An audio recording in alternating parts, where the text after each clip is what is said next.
Sir This ने बताया conference कि will आज now हम be recorded. Very good afternoon to everybody. जैसा कि सर ने बताया कि हम फुल स्टैक का काफी एडवांटेज लेंगे आज और एक ऐसा प्रोजेक्ट बनाएंगे जिस प्रोजेक्ट को आप अपने किसी भी फाइनल ईयर में या मिनी मेजर प्रोजेक्ट में शो भी कर सकते हैं। सो अभी हम स्टार्ट करते हैं। तो बेसिकली मैं आपको बताता हूँ कि हम बनाने क्या वाले हैं। हम एक ई कॉमर्स वेबसाइट बनाएंगे इसमें। जिस ई कॉमर्स वेबसाइट के अंदर हम क्या करेंगे, पहले मैं आपको लेआउट दिखा देता हूँ कि बेसिकली हम बनाएंगे क्या। ये हमारी ई कॉमर्स वेबसाइट होगी। इसका एक हेडर सेक्शन होगा, एक फुटर सेक्शन होगा। इसमें हमारे पास लेफ्ट साइड होगी एक मेन सेक्शन में, और लेफ्ट साइड में काफी सारी कैटेगरीज होंगी, और राइट साइड में हमारे पास कई सारे प्रोडक्ट्स और फिल्टर्स होंगे। जैसे सर्च करते हैं हम फ्लिपकार्ट, अमेजोन पे, और ये हमारा प्रोडक्ट सेक्शन होगा। तो अभी मैं थोड़ा सा इस लेआउट को क्लियर कर देता हूँ और इसको हम बनाना स्टार्ट करते हैं पहले HTML में। आई थिंक बहुत सारे स्टूडेंट्स को HTML के बारे में पता होगा, और नहीं है तो इससे भी आपको काफी हेल्प मिलेगी। तो ये लेफ्ट और ये राइट सेक्शन है, और जो ग्रीन सेक्शन है हमारा वो फिल्टर्स का है, और ये हमारा प्रोडक्ट सेक्शन है। इसमें हम कई सारे प्रोडक्ट्स को रखेंगे। तो ई कॉमर्स एक ऐसी चीज है जो हर एक को पता है कि आजकल फ्लिपकार्ट, अमेजोन हर एक को यूज करता है। तो अभी आप देख सकते हैं ऐसे प्रोडक्ट्स हमारे पास होंगे, तो आपको इसको डेफिनेटली काफी बड़ा एडवांटेज मिलेगा आपको, और काफी शॉर्ट टाइम में आपको चीजें क्लियर हो जाएंगी। तो जैसे अभी आप ये ब्लू सेक्शन देखेंगे, तो ये ब्लू सेक्शन हमारा रहेगा प्रोडक्ट्स का।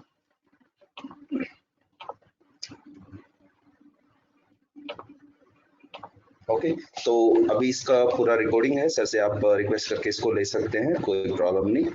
तो हमारे पास पहला पार्ट जो रहेगा वो HTML का रहेगा। इसमें हम HTML में पूरा डिजाइन बनाएंगे, फिर हम उसको रिएक्ट में कन्वर्ट करेंगे, फिर हम उसका API बनाएंगे जिसको हम बोलते हैं बैकएंड, और उसको हम टेस्ट भी करेंगे। ओके, तो इसमें हमें डेटाबेस की भी रिक्वायरमेंट होगी, right, because this is full stack. इसमें आपको टॉप टू बॉटम हर एक चीज की जरूरत पड़ेगी। Top to bottom in sense कि फ्रंट एंड जो आपका डिजाइन दिखेगा, जैसे अभी मैं आपको दिखाता हूँ। पहले मैंने अपना HTML ऐड किया, और ये जो एडिटर में यूज कर रहा हूँ वो VS कोड, सबलाइम, कोई भी आप यूज कर सकते हैं, कोई प्रॉब्लम नहीं। तो अभी जस्ट मैंने यहाँ पे कुछ पेज बनाने हैं। जैसे मुझे होम पेज की रिक्वायरमेंट है, मुझे यहाँ पे लॉगिन पेज की रिक्वायरमेंट है, और मुझे यहाँ पे साइन अप पेज की रिक्वायरमेंट है, मुझे यहाँ पे कार्ड पेज की रिक्वायरमेंट है, मुझे यहाँ पे ऑर्डर्स पेज की रिक्वायरमेंट है, और मुझे यहाँ पे चेकआउट की रिक्वायरमेंट है, मुझे यहाँ पे लॉग आउट की रिक्वायरमेंट है।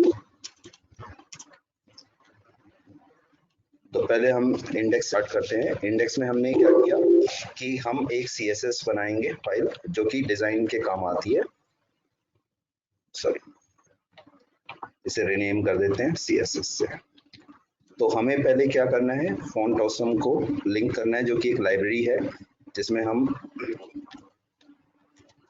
आइकन्स को लेके आ सकते हैं। तो पहले मैं सिंपल डिजाइन को लिंक कर रहा हूँ इसमें, और हमें जैसा कि सेक्शन चाहिए उसमें एक हेडर की रिक्वायरमेंट है। इसमें हमें लिंक चाहिए home, login, sign up, cart, orders, profile, checkout, log out, Shape My Skills.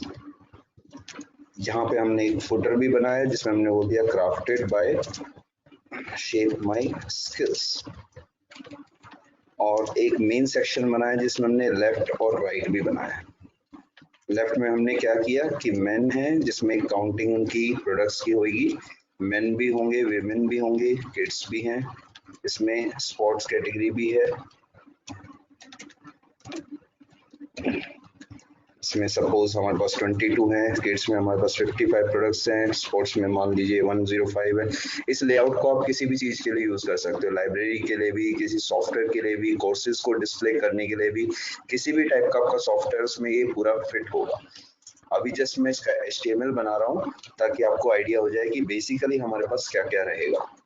तो फिल्टर्स में हमारे पास बटन रहेंगे सॉर्टिंग करने के लिए, old price, new price, rating से, डिस्काउंट से, जैसा कि आप फ्लिपकार्ट में देखते हैं। प्लस हमारे पास यहाँ पे एक सर्च बटन भी होगा जिसमें हमारे पास रहेगा सर्च, और प्रोडक्ट्स में हमारे पास एक आइटम रहेगा, उसमें एक इमेज रहेगी और जिसमें उसका प्रोडक्ट का टाइटल रहेगा, उसका ओल्ड प्राइस रहेगा, उसका न्यू प्राइस रहेगा, उसका रेटिंग, उसका डिस्काउंट, उसके टैग्स लाइक वो मेन विमेन किड्स कैटेगरी का है और उसका डिस्काउंट कितना है परसेंटेज ऑफ के साथ, प्लस उसमें एक ऐड टू कार्ट का बटन भी होगा। तो पहले हमें इसका डेटाबेस भी बनाना होगा, लेकिन पहले हम इसका डिजाइन इसमें क्रिएट करेंगे। तो आप देख सकते हैं कि मेरे पास HTML फोल्डर है, इसमें मैंने इंडेक्स को ओपन किया और आप देख सकते हैं इसमें अभी कोई भी डिजाइन नहीं है। अभी 2 मिनट में इसका डिजाइन हम बनाएंगे और इस डिजाइन को हम लिंक करेंगे। तो जैसे अभी आप देख सकते हो हमारे पास डिजाइन में एक बॉडी होता है जो पूरा पेज होता है, जिसका मार्जिन हमने 0 किया और फॉन्ट फैमिली हमने इसका वर्डाना किया। तो आप देख सकते हो थोड़ा सा फॉन्ट का लुक एंड फील आने लग गया इसमें। प्लस हमने क्या किया कि जितने भी इनपुट बटन और एंकर टैग हैं उनकी पैडिंग 10 पिक्सल की, ताकि उनमें गैपिंग और अच्छे तरीके से अपीयरेंस हो जाए। Border 0, outline 0, plus text decoration उसका नन, और box sizing border box sizing को हम अभी समझेंगे, बिल्कुल कोई प्रॉब्लम वाली बात नहीं है। तो हमने क्या किया इसके अंदर जो मेन्यू है हमारा, मेन्यू के लिए हम थोड़ा सा और एडवांस टाइप का मेन्यू बनाते हैं। इसमें हमने क्या किया कि हमारे पास एक 2 आइटम क्लासेस हैं। एक आइटम में तो हमारे पास है ये सारे मेन्यू और एक आइटम जो कि हमारा हेडिंग 1 होगा जिसमें होगा शेप माई स्किल्स। तो जैसे अभी हमने ये बनाया तो ऐसा हमारे पास आ गया। अब डिजाइन करना बहुत इजी होता है। जैसे आपने हेडर को सेलेक्ट किया तो बैकग्राउंड आपने ब्लैक किया, कलर आपने व्हाइट किया, तो आप देख सकते हैं कि बहुत इजीली आपको इसका डिजाइन जो है सामने विजिबल है। प्लस इसमें आपने डिस्प्ले फ्लेक्स किया, तो फ्लेक्स क्या करता है, 2 चीजों को एक लाइन में ले आता है। तो अभी आप देखेंगे थोड़ा सा ऊपर नीचे आ रहा है हेडिंग और पैराग्राफ। तो अभी हम हेडर में बोलते हैं कि हमें अलाइन आइटम सेंटर चाहिए, तो ये सेंटर अपने आ गए। प्लस हमने जस्टिफाई कंटेंट किया स्पेस अराउंड, तो ये लेफ्ट राइट से काफी स्पेस ले लेगा। प्लस हमने क्या किया, हेडर में जो लिंक है उनका कलर किया हमने सिल्वर, और इसके ऊपर जब माउस जाएगा तो हम इसको बोलेंगे कि इसका कलर रहेगा व्हाइट। इसको हम बोलते हैं होवर। होवर मतलब जैसे किसी भी चीज के ऊपर अगर हमारे पास माउस जाता है। तो अभी आप देख सकते हैं थोड़ा हाईलाइट हुआ।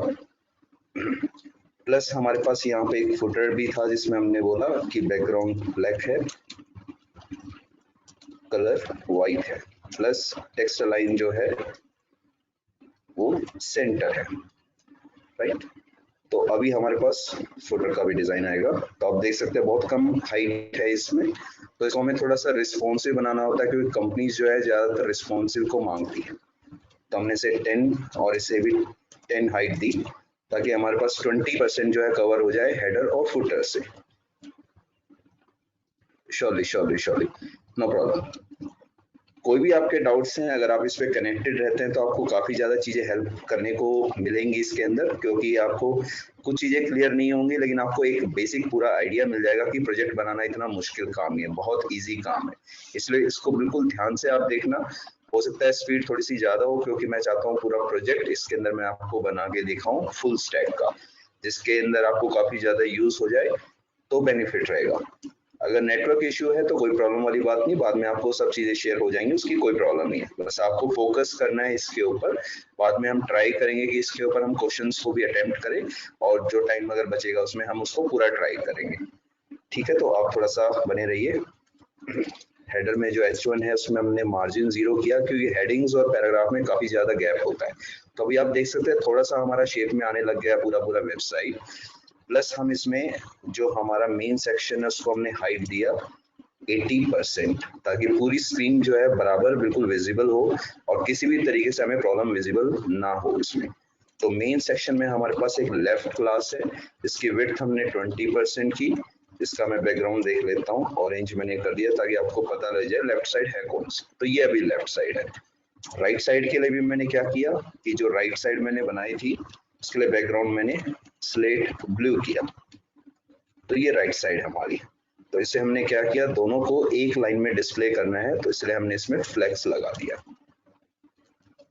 तो ये लेफ्ट और राइट हमारे पास आ गया, लेकिन इसमें हमें विड्थ स्पेसिफाई करनी पड़ेगी कि आप डिजाइन अगर देखते हैं तो जो लेफ्ट साइड है हमारी वो हमारी कम परसेंटेज में है और जो राइट साइड है हमारी वो ज्यादा परसेंटेज में है। तो हमने राइट साइड को बोला कि उसका 80% विड्थ होगा ताकि 20 और 80 100% बना दे। तो ये अब हमारा थोड़ा सा लेआउट रेडी है, लेकिन हमें कलर्स नहीं चाहिए क्योंकि कलर्स का हमें यूज बहुत कम जगह पे करना होता है, क्योंकि वेबसाइट को प्रोफेशनल लुक देने के लिए आपको ज्यादा कलर्स यूज नहीं करने होते हैं और कंपनी में यूजर एक्सपीरियंस भी उसी को बोला जाता है। जो मेन चीज है उसी के ऊपर आप फोकस करें। तो लेफ्ट साइड में अगर आप देखेंगे तो इसमें पैराग्राफ है जिसमें पैडिंग और मार्जिन हमने रखा। पैडिंग उसके अंदर हवा भरने को बोलते हैं और मार्जिन उसके बाहर के एरिया को बोलते हैं। जैसे भी आपको पता लगेगा, मैंने यहाँ पे बैकग्राउंड कलर और ये सब दिया, बॉर्डर रेडियस इसे 100 पिक्सल दिया, तो यहाँ पे हमारे पास गोल हो गया, थोड़ा सा गोल मटोल टाइप का हो गया लेफ्ट राइट से। तो अभी हमने बोला कि जो पैराग्राफ में एक स्पेन भी हमने बनाया था जिसे हमने फ्लोट राइट किया, तो राइट जितने भी ये नंबर्स हैं वो राइट साइड पे अपने आ जाएंगे। तो अभी आप देखेंगे लेफ्ट साइड थोड़ा सा लुक आता हुआ चल रहा है कि हाँ ये बनने लग रहा है। अभी हमने राइट साइड के बारे में बात की कि जो राइट साइड है जिसके अंदर हमारे पास उसमें हमने फिल्टर्स बनाए थे।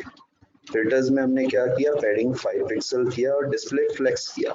तो जो बटन और इनपुट है वो सब एक लाइन में बिल्कुल फिक्स हो गए और इसे हम जस्टिफाई कंटेंट सेंटर से बिल्कुल सेंटर में अलाइन कर सकते हैं। तो अभी आप देख सकते हैं कि यहाँ पे ऑप्शन है, लेकिन वो उतना अच्छा विजिबल नहीं है क्योंकि पूरे पेज का कोई बैकग्राउंड नहीं है।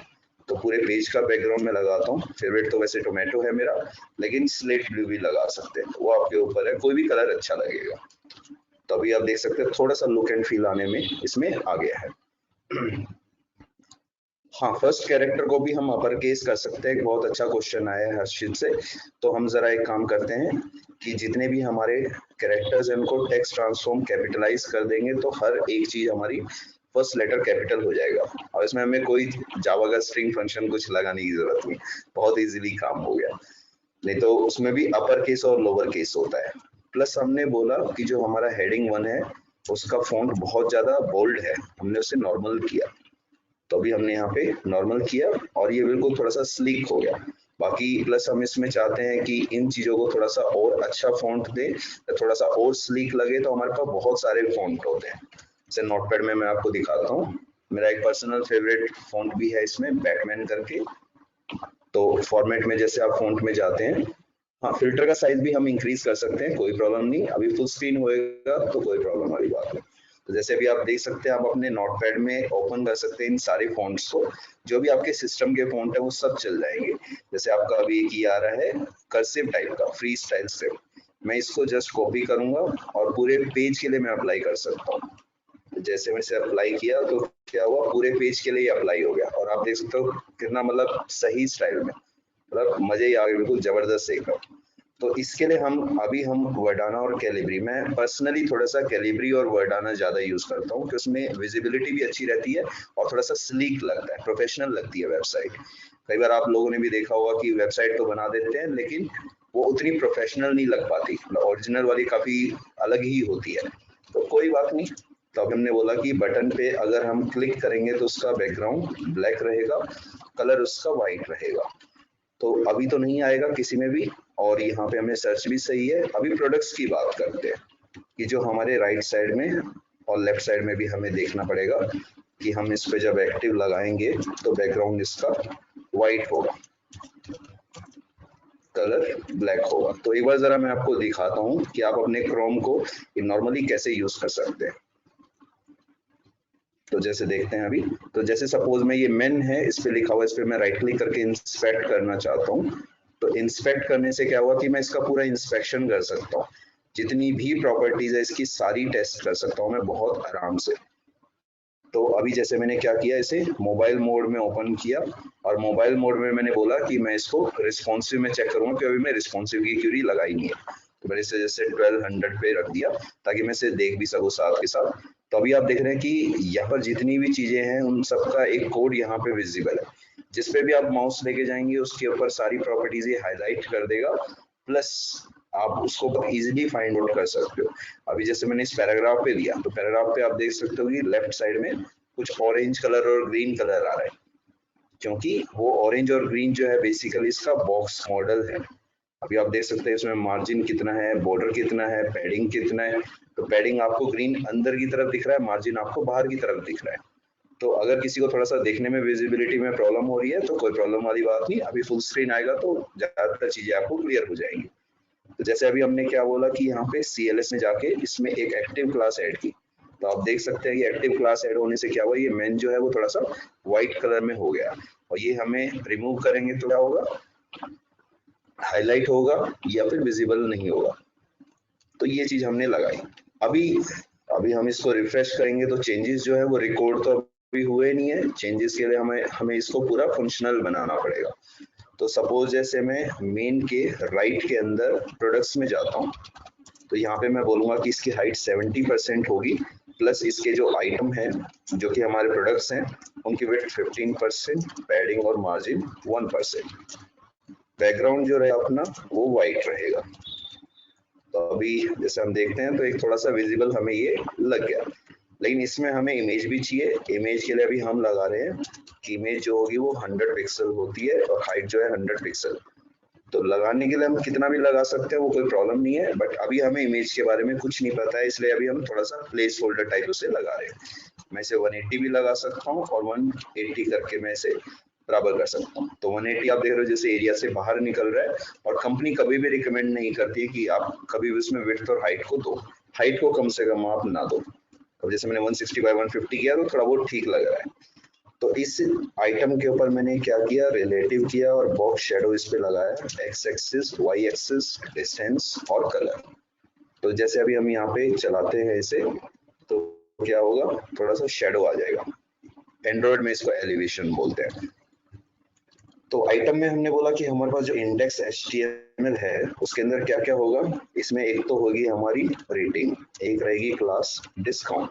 तो देखिए सीधी सी बात है, जब मैं किसी पे डिजाइन करूंगा तो वो सब पे डिजाइन करेगा, मुझे उनके अलग अलग नाम तो करने ही पड़ेंगे, और नाम के लिए हम कुछ भी रख सकते हैं, फिलहाल हम क्लासेस को यूज करते हैं। तो यहाँ पे एक क्लास हमने 3 बना दी, डिस्काउंट, और एक बना दी कार्ट बटन, कि पूरी वेबसाइट का डिजाइन जो है हम इसी चीज के बेस पे करेंगे। तो अभी जैसे हमने यहाँ लगा दिया % ऑफ, तो अभी आप देखोगे तो इससे लगाने से कोई फर्क नहीं पड़ा अनटिल अनलेस जब तक हम इस पे डिजाइन ना लगा दे। तो हमने कहा कि हमारे पास आइटम में क्या है, एक तो टैग्स है। टैग्स में हमने बोला position absolute, top 0, left 0, padding 10, background black और कलर व्हाइट। तो अभी जैसे आप देख सकते हो ये जो टैग है सबसे टॉप मोस्ट लेफ्ट सेक्शन पे चला गया। अगर मैं इसको पेरेंट को रिलेटिव नहीं बोलता तो ये पेज के हिसाब से टॉप लेफ्ट जाता। अब देख लो टैग्स कहाँ पे जा रहा है, टॉप लेफ्ट पे जा रहा है, जहाँ शेप माई स्किल्स के बिल्कुल लेफ्ट में। तो रिलेटिव लगाने से पेरेंट बन जाता है, और पेरेंट मतलब आपका जैसे रूम है उस रूम की बाउंड्री बन गई, उस बाउंड्री से बाहर एब्सोल्यूट पोजीशन जा नहीं पाएगा। तो ऐसे कभी भी आपको लगे कि हाँ एक बॉक्स बनाना है, उस बॉक्स के हिसाब से उसे टॉप बॉटम में मूव करना है, तो आप उसे रिलेटिव पोजीशन दे दो। तो जैसे अभी हम यहाँ पे आए तो हमें और भी कई सारी चीजें बनानी है। तो हम आए जैसे टैग्स में, हमने एक डिस्काउंट भी बनाया। डिस्काउंट के लिए हमने बोला टॉप से 50% है, बैकग्राउंड लेकिन इसका येलो रहेगा, क्योंकि डिस्काउंट येलो में थोड़ा सही लगता है। तो ये भी आ गया हमारे पास, लेकिन आप देख सकते हो ये टाइटल के ऊपर थोड़ा सा फिल हो गया, तो हम इसे थोड़ा सा लिफ्ट कर सकते हैं इसके साइज के हिसाब से, -50%। तो ये हमारे पास थोड़ा सही विजिबल है। अभी हम इमेजेस भी लगाएंगे इसमें और बहुत अच्छे तरीके से आपको ये दिखेगा। लेकिन अभी हमें क्या चाहिए, इसमें कुछ आइकन्स चाहिए। जैसे किसी प्रोडक्ट की रेटिंग होती है तो उसमें स्टार आते हैं ना, 2 स्टार, 3 स्टार, 5 स्टार। तो इस टाइप से हमें करने के लिए क्या चाहिए, आइकन्स चाहिए। तो हम आए फॉन्ट ऑसम CDN पे, तो ये आपको एक ऑनलाइन CSS का लिंक दे देगा, जिससे आप क्या कर सकते हो, इसके अंदर आइकन्स को, आइकन्स के सिर्फ नाम लिख के वो पूरा आइकन आप लेके आ सकते हो, और आपको कोई इमेज डाउनलोड करने की जरूरत नहीं। तो जैसे आप देख रहे हो कि मैंने इसे कॉपी किया, नहीं अगर इसको कॉपी करना चाहते हैं तो मेरे पास डाउनलोड्स में भी रखा हुआ है, मैं जरा CMD से कर देता हूँ।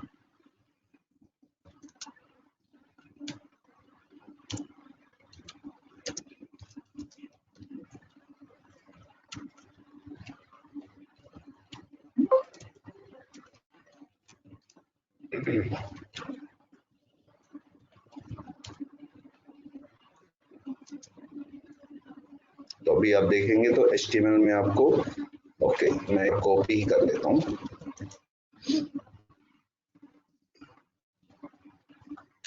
वैसे मेरे पास फोल्डर्स डायरेक्टली भी रखे हुए हैं, एक बार फोल्डर्स को उठा लेता हूँ। तो मेरे पास ऑलमोस्ट सारे रिसोर्सेज रहते हैं, फॉन्ट भी हैं, इमेजेस भी हैं, सब कुछ है मेरे पास। तो मैंने इसी को अपने HTML में रख लिया। मैं जरा दिखा देता हूँ कि मैंने कॉपी क्या किया है। बेसिकली इसमें हमारे पास इमेजेस है और कई स्कन्स की लाइब्रेरी है, आपको ये सब मिल जाएगा उसमें। इसमें बूटस्ट्रैप भी है, CSS भी है, पर बूटस्ट्रैप थोड़ा सा मुश्किल होता है, इसी वजह से हम CSS को यूज कर रहे हैं ताकि कस्टम आपको पता हो। इमेजेस में आप देखेंगे तो आपको 50 इमेजेस मिलेंगी इसमें, आप देख सकते हैं कि यहाँ पे 50 इमेजेस है। और अभी हम इन सबको लगाएंगे, फुली फंक्शनल ई कॉमर्स बनाएंगे। तो जरा मैं एक इमेज लगा के काम हो रहा है या नहीं हो रहा है। तो मैंने एक इमेज लगाई जिसका नाम है a1.jpg और मैंने यहाँ पे फॉन्ट ऑसम को भी लिंक किया जो कि CSS फोल्डर में है फॉन्ट ऑसम नाम से। तो अभी अगर आप देखेंगे तो मैं कुछ आइकन्स लगाने वाला हूँ यहाँ पे। जैसे हमें रेटिंग का आइकन चाहिए तो उसके लिए होता है फॉन्ट ऑसम स्टार। जब मैंने इसे 5 टाइम्स लगाया तो क्या हुआ, 5 टाइम्स मेरे पास स्टार बन के आ गए इसमें। थोड़ा सा रिफ्रेश में टाइम लग रहा है, आप देख सकते हो ये स्टार आइकन आ चुका है हमारे पास। प्लस एड टू कार्ट में हमें शॉपिंग कार्ट का आइकन हमने लगाया फॉन्ट ऑसम शॉपिंग कार्ट। तो ये आइकन्स का पूरा लिस्ट रहता है, वो कोई टेंशन वाली बात नहीं, आप देख सकते हैं। उसे शॉपिंग कार्ट का भी आ गया हमारे पास। तो हमने क्या बोला कि CSS में जो है हमारे पास इमेज के ऊपर हम विड्थ कभी दे नहीं सकते हैं, हमने इसकी विड्थ 100% की कि हमें इमेज की विड्थ कभी पता ही नहीं होती और एक फुली फंक्शनल वेबसाइट के अंदर आप कभी भी विड्थ नहीं दे सकते। मतलब हाइट तो कभी देनी नहीं चाहिए क्योंकि वो रिस्पॉन्सिव को खराब करता है। तो हमने क्या किया इसमें, हमारे मेन के राइट के प्रोडक्ट्स के अंदर आइटम पे, जिसके अंदर हमने बोला कि जो कार्ट बटन क्लास है उसकी पोजीशन एब्सोल्यूट होगी, बॉटम 0 रहेगा, राइट 0 रहेगा, पैडिंग उसका 10, बैकग्राउंड ब्लैक और कलर वाइट।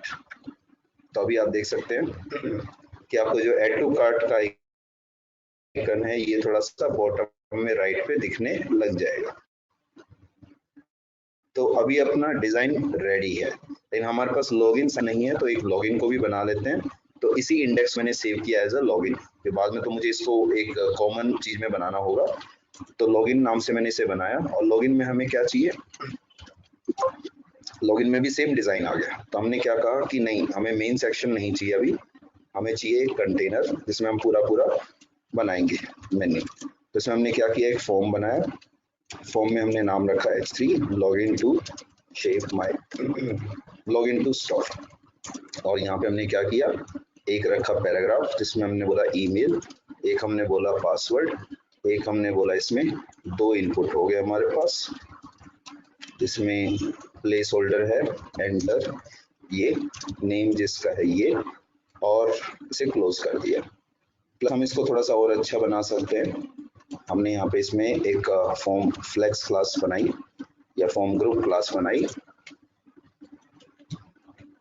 जिसमें हमने इनपुट को भी रखा और एक आइकन भी रख दिया यूजर और एक एनवेलप। एनवेलप बोलते हैं इसे, आप कुछ भी बोल सकते हो, लॉक भी बोल सकते हो। तो अभी हमारे पास ये डिजाइन बन के आया अपने लॉगिन उसका। लॉगिन के लिए हमने क्या किया कि नहीं, अभी जो कंटेनर है उसको भी हमें मैनेज करना होगा कि जो कंटेनर है उसकी हाइट कम से कम 80% रहेगी ताकि ये डिजाइन को बिल्कुल कवर करके चले। तो चाहे हमारे पास होम पेज हो चाहे हमारे पास ये वाला पेज हो, दोनों केस में ये बीच वाला सेक्शन अपने को प्रॉपर विजिबल होगा। तो जैसे हमने क्या किया यहाँ पे, जैसे हमने क्या किया कि जो हमारा कंटेनर में CSS में जाके कंटेनर में जो फॉर्म है उसको हमने विड्थ दिया 30% और बैकग्राउंड दिया हमने व्हाइट। तो जैसे हमने चलाया दिया हमारे पास इतना आ गया। तो अभी इसे मैंने क्या किया, नहीं इसको हमें मार्जिन देना है 2% ऑटो ताकि ये सेंटर में आ जाए। तो ये सेंटर में आ गया। अभी हमने इसे थोड़ी पैडिंग दी 2%, तो पैडिंग 2% होगी। प्लस हमने इसे बॉर्डर टॉप दिया 50 पिक्सल, तो ये ऊपर से 50 पिक्सल सॉलिड ब्लैक हो गया। प्लस हमने इसे शेडो दी, और शेडो आप एक ही यूज कर सकते हो 0 10 10 ब्लैक, मैंने अपने हर प्रोजेक्ट के अंदर यही यूज किया। तो अभी अगर हम यहाँ पे देखते हैं तो हमारे पास इनपुट भी है इसके अंदर, तो जैसे हमने इसमें इनपुट को बोला या फॉर्म ग्रुप को बोला कि वो डिस्प्ले फ्लेक्स होगा, और जो फॉर्म ग्रुप में हमारे पास इनपुट टैग है उनकी विड्थ 100% होगी और बॉर्डर बॉटम उनका 1 पिक्सल सॉलिड ब्लैक होगा। तो अभी आप देख सकते हैं कि आपको ये इनपुट मिल गए हैं और थोड़ा सा अच्छा सा लगने लग गया है डिजाइन। लेकिन ये आइकन तो बिल्कुल ही ऊपर उड़ने लग रहा है, तो ऊपर नहीं उड़ाना है, इसे बराबर लेके आना है एंटर ईमेल के। तो उसके लिए जहाँ पे फ्लेक्स लगा है वहां पे आप अलाइन आइटम सेंटर लगा दो, तो ये टॉप टू बॉटम बिल्कुल बराबर कर देगा उसे। तो जैसे अभी हमने किया, ये तो हमारे पास रेडी हो गया, प्लस हम आए लॉगिन के HTML में और हमने बोला कि यहाँ पे हमें एक बटन चाहिए जिसमें हमने बोला लॉगिन। तो जैसे अभी हमने यहाँ पे एक बटन बनाया लॉगिन का, इसमें लॉगिन में क्या होगा कि एक बटन आ गया। अब इस बटन को हमने क्या किया, डिजाइन किया कि जो बटन है फॉर्म के अंदर उसकी विड्थ 100% होगी, background black, colour white, width 100%। Hello Anoop, आप थोड़ा सा लेट आए हैं, कोई दिक्कत वाली बात नहीं, अभी आप इसको देखिए और कोई प्रॉब्लम वाली बात नहीं। अभी हम जैसे मार्जिन टॉप में 20 पिक्सल किया हमने, तो अभी हमारे पास एक लॉगिन का सिस्टम बन चुका है। अभी हमें साइन अप भी बनाना है, तो जैसे लॉगिन है वैसे ही साइन अप है, इसको भी हमने सेव एज कर दिया एज अ साइन अप। हाँ हाँ, वही वही राइल, हम वही ऐड कर रहे हैं लॉगिन और साइन अप। बस 2 मिनट ये होने वाला है। तो लॉगिन की जगह मैंने दे दिया इसे साइन अप। इसमें हमने क्या किया कि हमें नेम, ईमेल, फोन, पासवर्ड सब चाहिए, हमने यहाँ पे दिया नेम। नेम के लिए हमने कहा कि ये तो यूजर का आइकन आना चाहिए, फोन के लिए हमें फोन का आइकन चाहिए, तो यहाँ पे हमने दिया फोन। तो यहाँ हमारे पास ये पूरा साइन अप में भी बन के आ गया। तो आप देख सकते हैं कि सिर्फ एक डिजाइन से पूरा काम हो गया। तो अभी इसमें एक छोटी सी गड़बड़ रह गई CSS में कि जो कंटेनर हमने बनाया है उसमें हमने बोला कि ओवरफ्लो अगर होगा तो वो ऑटो होगा। तो इससे क्या होगा कि जो सेंटर सेक्शन है सिर्फ वो ही होगा। तो अभी हमारे पास होम लॉगिन साइन अप बन चुका है। अब हमें इसको वेबसाइट में कन्वर्ट करना है। इन वेबसाइट में कैसे कन्वर्ट करें, हमें तो डेटाबेस भी चाहिए कि अपनी जो एप्लीकेशन है उसमें डेटाबेस के बिना कोई काम नहीं होगा। तो अब हमने डेटाबेस का पार्ट किया। जैसे हम यहाँ पे आए और हमने डेटाबेस का काम किया कि हमें क्या क्या चाहिए, हमें चाहिए एक क्रिएट डेटाबेस स्क्रिप्ट .sql, फिर हमें क्या चाहिए क्रिएट टेबल .sql, फिर हमें क्या चाहिए बल्क .sql। तो पहले हम डेटाबेस बनाएंगे, तो क्रिएट डेटाबेस किया हमने शेप माई स्किल्स, ओके। और यहाँ पे हमने क्या किया, यूज किया शेप माई स्किल्स को। तो पहले हमने अपना डॉस ओपन किया, इसके लिए आपको कुछ कॉन्फ़िगरेशन करनी पड़ती है MySQL की। तो जैसे मैं यहाँ पे आया तो MySQL यूजर नेम रूट और पासवर्ड ब्लैंक, जैसे मैंने इसे एंटर किया तो हमारे पास कोई नहीं है इसमें। अभी अगर मैं डेटाबेस करता हूँ क्रिएट, तो यहाँ पे हमारे पास डेटाबेस क्रिएट हो गया, और मैं डेटाबेस में जाके स्विच करता हूँ तो ये मैं डेटाबेस में स्विच हो गया। लेकिन अगर आप शो टेबल्स लिखेंगे तो आपको कोई टेबल दिखाई नहीं देगी। टेबल देखने के लिए हमें टेबल क्रिएट करनी पड़ेगी। तो हमने क्या कहा क्रिएट टेबल प्रोडक्ट्स। इसमें हमने क्या किया, एक तो रहेगी आईडी जो कि ऑटो इंक्रीमेंट होगी क्योंकि सेम प्रोडक्ट को हम दोबारा ऐड नहीं कर सकते। एक उस प्रोडक्ट का टाइटल होगा जिसमें 500 कैरेक्टर्स आ सकते हैं, एक उस प्रोडक्ट की डिस्क्रिप्शन होगी, एक उसका ओल्ड प्राइस होगा, एक उसका न्यू प्राइस होगा, एक उसकी रेटिंग होगी, एक उसका डिस्काउंट होगा, एक उसके टैग्स होंगे, एक उसकी कलर्स होंगे, एक उसकी इमेज होगी, एक होगी क्रिएटेड एट, जो होगा हमारा टाइम स्टैम्प टाइप का। टाइम स्टैम्प मतलब आपका एक पूरा current year, month, hour, minute, seconds के साथ वो आ जाएगा। तो अभी आप देखते हैं तो आपके पास टेबल बन चुकी है। अगर आपको चेक करना है टेबल तो डिस्क्राइब आप प्रोडक्ट्स कर दीजिए, आपको प्रोडक्ट्स टेबल दिख जाएगी। लेकिन इसमें अभी कोई डेटा नहीं है, तो डेटा करने के लिए हमें क्या करना होगा, बहुत सारा डेटा बनाना पड़ेगा। तो एक शॉर्टकट में मैं आपको बता रहा हूँ। जैसे अभी आप शो टेबल्स करेंगे तो आपको टेबल दिखेगी सिर्फ एक प्रोडक्ट से। ऐसे मुझे एक यूजर्स टेबल भी चाहिए, तो यूजर्स टेबल के लिए मैंने क्या कहा कि मुझे ID, name, email, phone, password, इन सब की रिक्वायरमेंट है। तो मैंने क्या कहा, ये भी मैंने टाइम स्टैम्प टाइप का बनाया, तो इसे भी मैंने बना दिया। फिर मुझे क्या चाहिए, मुझे कार्ट टेबल भी चाहिए जिसमें मैं ऐड टू कार्ट कर सकूं। तो कार्ट के लिए हमें क्या चाहिए, कार्ट आईडी, इसमें हमने बोल दिया यूजर आईडी, एक हमने बोल दिया प्रोडक्ट आईडी, और क्वांटिटी कितनी है हमारे पास और कब इसे ऐड किया था हमने, एडेड ऑन। एक दूसरा हमने ऑर्डर्स भी बना दिया। ऑर्डर्स में हमें ये चेक करना है कि हम जो टेबल ऑर्डर्स बनाएंगे उसमें ऑर्डर आईडी क्या होगी, किस यूजर ने किस प्रोडक्ट की कितनी क्वांटिटी को कब पे करके खरीदा। अनूप, अभी हम ये प्रोजेक्ट बना रहे हैं तो शायद आप प्रोजेक्ट पे एक बार फोकस करेंगे तो आपको कुछ चीजें मिलेंगी कि ये थोड़ा स्टार्ट हो चुका है पहले, तो कोई प्रॉब्लम नहीं, आप ध्यान दीजिए, इसमें आपको क्लियर हो जाएगा। तो user ID, product ID, quantity और पेड ऑन, तो ये सब हमने बना दिया। तो अभी हम यूजर से स्टार्ट करते हैं। तो यूजर टेबल ऑलरेडी बनी हुई है इसलिए उसने एरर दिया, लेकिन बाकी सब चीजें हमारे पास बन गई। तो अब हमें इसमें डेटा करना है, तो ये बल्क इंपोर्ट है। अभी अगर पहले मैं अपने डेटा को देखता हूँ जैसे सेलेक्ट स्टार फ्रॉम प्रोडक्ट्स करके, तो अभी आप देखेंगे आपको डेटा कुछ नहीं मिलेगा, बिल्कुल एम्प्टी डेटा है, कुछ भी नहीं है इसमें। और ये डेटा आप पहले तो ये देखिए कि आउटपुट कहाँ पे आ रहा है, आउटपुट यहाँ पे आ रहा है, एम्प्टी सेट। क्यूरी में यहाँ पे राइट क्लिक करके पेस्ट कर रहा हूँ, आप भी एडिट में पेस्ट कर सकते हैं, पेस्ट का शॉर्टकट है कंट्रोल भी। तो इसके लिए हमने क्या किया, पहले तो हमें 50 प्रोडक्ट्स चाहिए, तो हमने इंसर्ट इनटू प्रोडक्ट्स आईडी के अंदर वैल्यूज रखी हमने नल, बेसिकली जी। तो अभी जैसे हमने इसे 50 टाइम्स बना दिया, तो क्योंकि हमारे पास इमेजेस भी 50 है तो अभी के लिए हमने इसे 50 टाइम्स कर दिया। तो अभी जब तक इंस्टॉल कर देगा इसे, तब तक हम आते हैं अपने प्रोजेक्ट के एरिया में। तो हमने क्या किया, अब products set title equal to concatenate Nike के साथ आईडी को कर दिया। यहाँ पे हमने डिस्क्रिप्शन को भी किया, डिस्क्रिप्शन में हमने बोल दिया सम डिस्क्रिप्शन ऑफ टाइटल।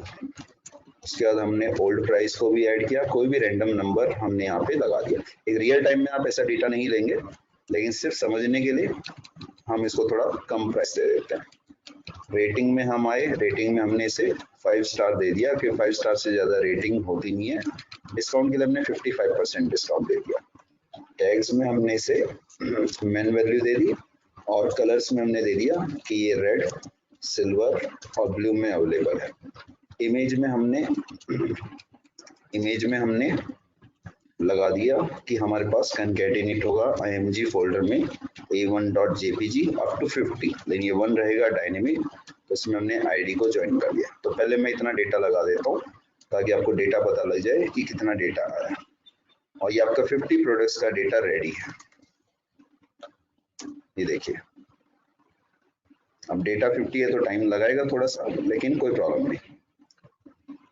तो हमारे पास सब चीजें आ चुकी है, लेकिन कैटेगरी जो है, टैग्स जो है वो सबका सेम है। तो ये अच्छी बात नहीं, क्योंकि हमें तो लेफ्ट साइड में थोड़ा अलग अलग दिखाना है कि मेन कैटेगरी के कितने प्रोडक्ट्स हैं, विमेन कैटेगरी के कितने हैं, किड्स के कितने हैं। तो हम इसमें कुछ रैंडम वैल्यूज अभी इंसर्ट करते हैं। तो जब तक आप होम पेज पे देख लेते हैं कि होम पेज पे कैसा आया है। तो अभी हम जो ये लेफ्ट साइड पे बना रहे हैं, इसको फिल करने के लिए हमें टैग्स अलग अलग टाइप के रिक्वायर्ड है। तो अभी हमने क्या किया कि जो टैग्स है वो मेन है, विमेन है, वेयर आईडी ग्रेटर देन 5, 10, 12, 17, 22, 23, 33, 37, 42, 47। तो हमने यहाँ पे अलग अलग टाइप की कैटेगरीज लगा दी, जैसे men, women, kids, shoes, sportswear. यहाँ पे हमने बोल दिया Adidas, Nike, Puma, Liberty, Fila, sorry spelling wrong हो गई, और एक हमने डाल दिया यहाँ पे ली कूपर। तो ये हमारे पास अलग अलग कैटेगरीज हमने सेट कर दी। तो हमारे पास 50 प्रोडक्ट्स में अलग अलग डेटा हो, इसके लिए हमें ये सब करना पड़ रहा है। तो अभी अगर आप डेटा को देखते हैं तो ये सारा डेटा हमारे पास आ चुका है, और हर एक टाइप का डेटा इसमें सेपरेट है।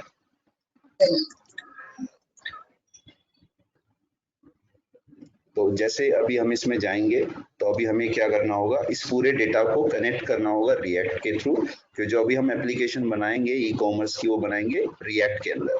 तो अभी हम इसको कनेक्ट करेंगे पूरे डेटा को, क्योंकि अभी हमारे पास सिर्फ फिजिकल लेयर जो है डेटाबेस की उसमें सिर्फ डेटा अवेलेबल है, लेकिन उसको प्रेजेंट करने वाला कोई बैकएंड या एपीआई अभी तक अवेलेबल नहीं है।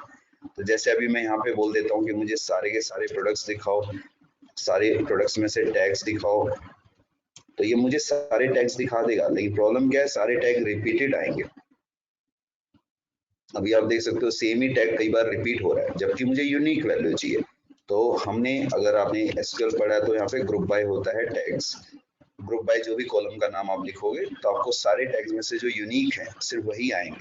पर अब आपको इसकी काउंटिंग भी चाहिए, तो काउंटिंग के लिए आपने क्या कहा कि count of tags as C लगा दिया, count of tags as T लगा दिया। तो इससे क्या होगा, इसकी काउंटिंग भी आ जाएगी और अब ये पूरा फंक्शनल बनेगा। अभी आपको थोड़ा सा बस वेट करना होगा। तो जैसे एडिडास में एक कैटेगरी है, फिलम में 5 है, तो ऐसे अलग अलग कैटेगरीज के प्रोडक्ट्स हैं हमारे पास, जो हम लेफ्ट साइड में यहाँ पे डिजाइन में ऐड करेंगे। ओके, तो इस चीज को अभी हम कन्वर्ट करते हैं बिना कुछ टाइम वेस्ट किए इसमें। अनूप, आपको थोड़ा सा अभी देखना होगा, चीजें अभी एकदम से क्लियर नहीं होंगी, इसमें थोड़ा सा टाइम लगेगा आपको। ठीक है, तो यहाँ पे अभी हम आए रिएक्ट के अंदर। तो रिएक्ट में जब हम प्रोजेक्ट बनाते हैं तो हम बोलते हैं npx पहले आपको डाउनलोड करना पड़ता है Node.js से नोड को, फिर आपको करना होता है npm install globally create react app, और उसके बाद फिर आप npx क्रिएट रिएक्ट ऐप से प्रोजेक्ट का नाम रख सकते हैं। जैसे मैं बोल देता हूँ shape my skill project e commerce, तो कुछ भी नाम आप रख सकते हैं इसमें। मैंने फिलहाल इंस्टॉल किया हुआ है, इसको करने में आपको थोड़ा सा 40-50 मिनट्स का टाइम लग सकता है, मेरे सिस्टम पे थोड़ा सा और टाइम कम लगता है। तो वो जो बना रखा है मैंने, उसे मैं जरा कॉपी कर लेता हूँ। इसमें कुछ भी बना हुआ पहले से नहीं है, आपको मैं पहले बता देता हूँ।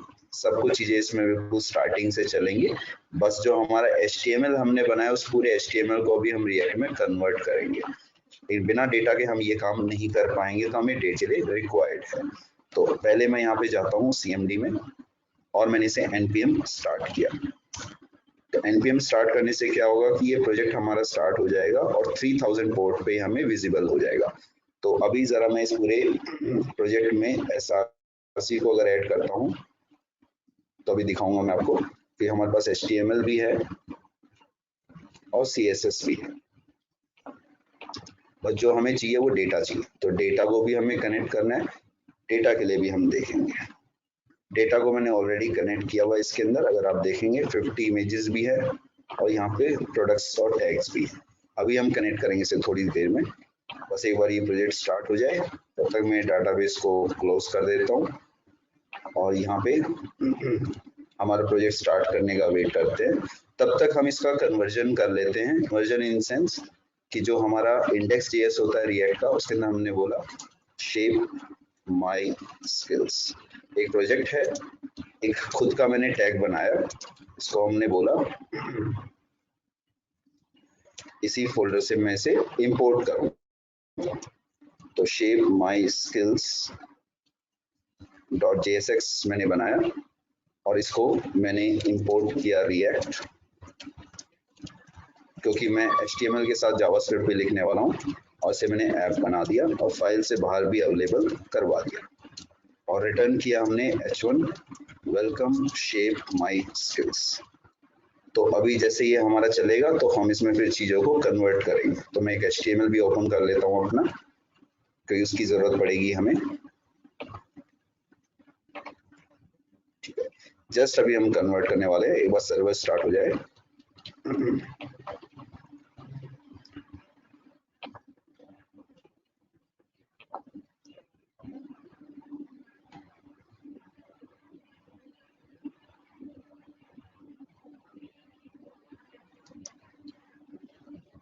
तो अभी जैसे ये स्टार्ट होएगा तो ये ब्राउजर पे ओपन करेगा 3000 पोर्ट पे इस पूरे डिजाइन को।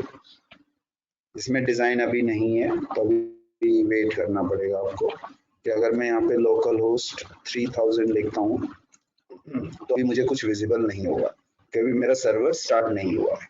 बट यहाँ साइड में स्टार्ट हो गया, तो अभी चेक करते हैं यहाँ पे क्या उसने आउटपुट दिया, और ये अपने आप विंडो ओपन होता है। तो अभी एक बार चेक करते हैं कि यहाँ पे क्या आएगा। तो आना चाहिए welcome to Shape My skills.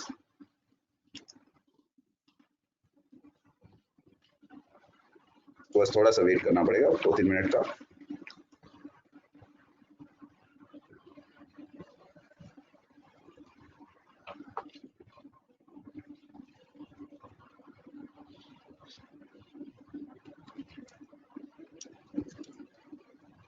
वैसे मैं आपको दिखा देता हूँ कि किस टाइप का बनेगा, कि बनाने के बाद स्टूडेंट्स ने भी बनाया है। तो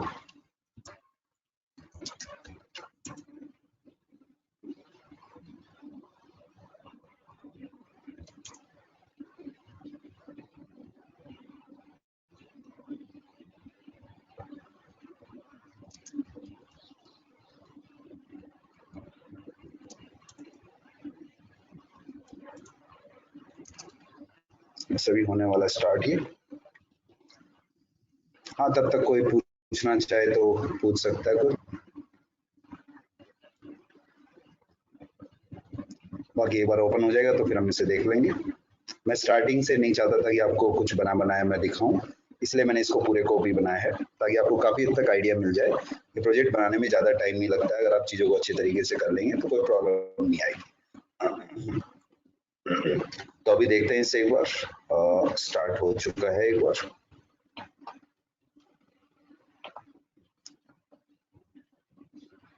हाँ शुभम, मैं सबको ओवरव्यू दूंगा बिल्कुल स्टार्टिंग से, कोई प्रॉब्लम वाली बात नहीं। बस एक बार मैं इसको थोड़ा सा रनिंग में दिखा दूं कि कैसे फीचर्स बनते हैं इसके, कि अभी तो हमने जस्ट डिजाइन किया है। हाँ देखिए, राहुल ने क्वेश्चन पूछा है बहुत बढ़िया, कि अगर हमारी वेबसाइट चल रही है और वेबसाइट को अगर हम चलाते हैं और उसके साथ साथ में हमें उस वेबसाइट को चलाने के साथ साथ जो हमारा सर्वर हमारा डेटा प्रोवाइड करता है, क्या उसका चलना जरूरी है। देखिए बेसिकली क्या होता है, कंप्यूटर ही है जिसमें सारा हमारा डेटा है। हाँ ठीक है, बिल्कुल बिल्कुल कोई दिक्कत नहीं। हमें 4 लैंग्वेजेस की जरूरत पड़ती है, ये सब मैं आंसर्स दूंगा, बट अभी मैं चाहता हूँ कि थोड़ा सा प्रोजेक्ट को एक बार देखिए, फिर हम पूरा क्वेश्चंस का पूरा एक सेशन रखेंगे। अभी कोई ऐसा प्रॉब्लम वाली बात नहीं है। तो अभी जैसे यहाँ देखते हैं, तो हमारा सर्वर स्टार्ट हो चुका है और आप देख सकते हो यहाँ पे सिर्फ वेलकम शेप माई स्किल्स आया और आना। बिल्कुल बिल्कुल बिल्कुल जी। तो अभी जैसे हम यहाँ पे क्या करते हैं, अपना जो हमने डिजाइन बनाया था उसमें जरा हम करते हैं अपना इंडेक्स पेज, जिसमें हमने ये डिजाइन बनाया था। तो इस डिजाइन में मैंने पूरा का पूरा इसे कॉपी किया और क्या किया, अपना जो शेप माई स्किल्स नाम का मैंने एक बनाया था, उसके अंदर रिटर्न एरिया में जहाँ हेडिंग टैग लिखा वहां पे मैंने इसे पेस्ट किया। और पेस्ट करने पे क्या हुआ, जो डिजाइन था जैसा भी हमने बनाया था, मेन्यू लेफ्ट राइट साइड, वो सब चीजें हमारी यहाँ पे विजिबल हो गई। थोड़ा सा बस स्लो है सिस्टम मेरा, तो टाइम लगेगा। तो अभी आप देख सकते हो कि चीजें तो अवेलेबल हैं, लेकिन इसका क्या है, डिजाइन नहीं है। डिजाइन के लिए हमें चाहिए होती है सीएसएस। सीएसएस भी हमने बनाई थी पूरी पूरी। तो हमने यहाँ पे सोर्स फोल्डर में एक फाइल बनाई, इसका नाम दिया मैंने style.css, और इसके अंदर मैंने पेस्ट कर दिया। अभी मान लो मैं इसमें पेस्ट नहीं करता हूँ और मैं बोल देता हूँ कि बॉडी का जो बैकग्राउंड है वो गोल्ड होगा सपोज। तो अभी गोल्ड नहीं होगा क्योंकि अभी ये फाइल उस फाइल से लिंक नहीं है, और ये रिएक्ट पे चल रहा है जो मैं अभी बता रहा हूँ आपको, जो लेटेस्ट है। तो यहाँ पे हमने style.css को इंपोर्ट किया जैसे ही, तो आप देख सकते हो थोड़े से टाइम के बाद जब ये रिफ्रेश होगा तो पूरे पेज का बैकग्राउंड गोल्ड कर देगा, जो समवट येलो होगा। तो अभी देखते हैं इसे एक बार। जैसा कि मैंने बताया थोड़ा सा सिस्टम है खतरनाक, स्लो है थोड़ा सा बस। तो अभी हम यहाँ पे देखते हैं तो, अरे प्रभु हो जा, कोई नहीं कोई नहीं, टाइम लगाता है कभी कभी, अच्छी चीज बनने में थोड़ा सा टाइम लगता है, तो लगाएगा थोड़ा सा टाइम, बट कोई प्रॉब्लम नहीं। तो अभी आप देख सकते हैं ये हो गया है, और ये देखिए इतना ज्यादा फास्ट है कि अगर आप इसे यहाँ पे ऑरेंज कर देंगे ना, तो आपका पेज 1 सेकंड के लिए रिफ्रेश नहीं होगा और ये चेंज हो जाएगा। आप यहाँ पे स्लेट ब्लू कर देंगे तो ये स्लेट ब्लू हो जाएगा पूरा पूरा विदाउट रिफ्रेश। ये वर्चुअल डोम होता है। तो अभी पहले मैं वो डिजाइन पेस्ट कर देता हूँ जो मैंने बनाया था, और अब आप देखिए पूरा डिजाइन रेडी। अब हमें इसमें सिर्फ डेटा को फिट करना है, जो हमने पूरा डेटा बनाया था। तो हम कैसे बनाएंगे उसे, हमने बोला कि हमें एक तो चाहिए प्रोडक्ट्स, हमें चाहिए सेट प्रोडक्ट्स। तो हम इसमें नॉर्मल जावास्क्रिप्ट या jQuery यूज नहीं करेंगे, हम यहाँ पे डेटा से प्रोडक्ट्स लेके आएंगे, टैग्स के लिए हम टैग्स लेके आएंगे, ये सारा डेटा उसमें सेटअप है मेरे पास, और इस डेटा को हमने इंपोर्ट डेटा फाइल से। बिल्कुल बिल्कुल बिल्कुल, कोई प्रॉब्लम नहीं, यानी कि कोई प्रॉब्लम नहीं, कोई प्रॉब्लम। तो अभी जैसे हम यहाँ पे देखते हैं तो हमारे पास डेटा तो आ चुका है, एक प्रॉब्लम क्या है, सिर्फ उस डेटा का भी हमें इफेक्ट नहीं पता लगा। जैसे अभी यहाँ पे मैन वेमेन किड शूज है, इसको मैंने यहाँ पे रिमूव किया, तो अभी आप लेफ्ट साइड पे देखोगे सिर्फ एक चीज विजिबल होगी, और जैसा कि आपको पता है सिस्टम स्लो है इसलिए थोड़ा सा टाइम लगाएगा। तो अभी इस डेटा को हम डायनेमिक करते हैं, तो देखते हैं कि डायनेमिक करेंगे। हमने कहा कि रिएक्ट टैग्स जो है उनको मैप करो और हर आइटम को कन्वर्ट करो इस पैराग्राफ के अंदर। तो हमारे पास 7 to 8 अनिकेत, बिल्कुल बिल्कुल बिल्कुल, हाँ मैं स्टार्टिंग से बताऊंगा, कोई प्रॉब्लम वाली बात नहीं। अभी हम एक डिस्कशन लेंगे क्लोज करने से पहले, पूरा प्रॉपर फुल फ्लैज में आपके क्वेश्चंस को भी एंटरटेन करूंगा, कोई प्रॉब्लम नहीं।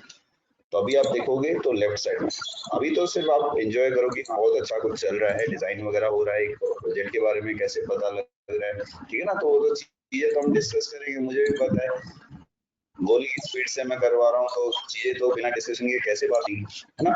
तो अभी हम यहाँ मैन देखो एक कई बार रिपीट हो गया आगे, तो हमने क्या किया कि नहीं, इसमें हमने बोला आइटम का टी और आइटम का सी, जो कि टैग का नाम है और काउंट है, जिसमें मेन वीमेन किड शूज है और काउंटिंग उनकी कुछ वेरिएबल है। लेफ्ट साइड में देखेंगे तो आपको जस्ट 2 मिनट्स में आपको कितने सारी चीजें मिली, और काउंटिंग सबकी अलग है बिल्कुल।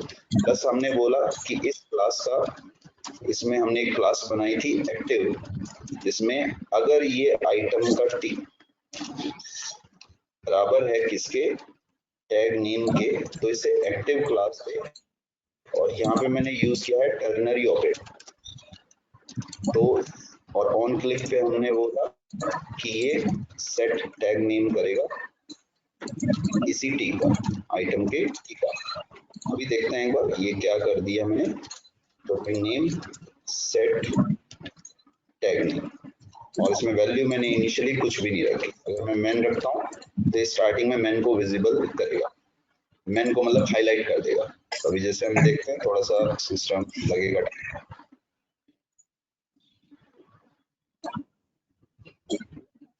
आप देख सकते हैं मैन हाईलाइटेड है, क्लिक करने पे बाकी चीजें भी हाईलाइट होंगी, और आप माउस बाहर भी ले जाएंगे तो ये होवर नहीं है। तो हमने कहा कि नहीं, हमें तो स्टार्टिंग में कोई भी चीज हाईलाइटेड नहीं चाहिए, हमें 50 के 50 प्रोडक्ट्स देखने हैं। अब हम आए प्रोडक्ट्स पे, जो कि एक आइटम है, इसमें हमने पूरे आइटम को क्या किया, प्रोडक्ट्स को मैप किया और हर आइटम को कन्वर्ट कर दिया इस टैग के अंदर। इसमें हमने बोला कि उसका टाइटल आएगा, उसका ओल्ड प्राइस आएगा, उसका न्यू प्राइस आएगा, उसकी डिस्काउंट आएगी और उसके टैग्स आएंगे। तो अभी हम देखते हैं हमारे पास 50 प्रोडक्ट्स वाले हैं, और जिसकी इमेज भी हमें लगानी। पहले मैं बिना इमेज के दिखाता हूँ आपको कि 50 ऐसे प्रोडक्ट्स हमारे बन जाएंगे। अब हो सकता है एक लाइन में आए, हो सकता है नेक्स्ट लाइन में आए, कि हमने डिजाइन उसका पूरा प्रॉपर नहीं किया था। तो अभी आप देख रहे हैं बाहर आ रहा है, कितना खराब लगा। तो हमने CSS में जाके बोला कि जो हमारा आइटम है, उस आइटम को हम, राइट साइड में आइटम था, उसे हमने डिस्प्ले किया इनलाइन टेबल। तो अभी आप देखेंगे तो बिना डिजाइन पेज को रिफ्रेश नहीं करेगा 1 सेकंड के लिए, अभी हाथों हाथ यहाँ पे चेंज हो जाएगा। देख रहे हो प्रॉब्लम क्या है, कि वही है कि हमें जो राइट साइड का प्रोडक्ट्स है उसको ओवरफ्लो भी करना पड़ेगा, ताकि वो पेज से इस एरिया को बाहर ना निकाले, कि हमें यूजर एक्सपीरियंस को भी ध्यान रखना है। और कंपनी सबसे ज्यादा फोकस यूजर एक्सपीरियंस पे करती है, कि आपकी प्रोग्रामिंग चाहे सही हो लेकिन यूजर एक्सपीरियंस खराब नहीं होना चाहिए।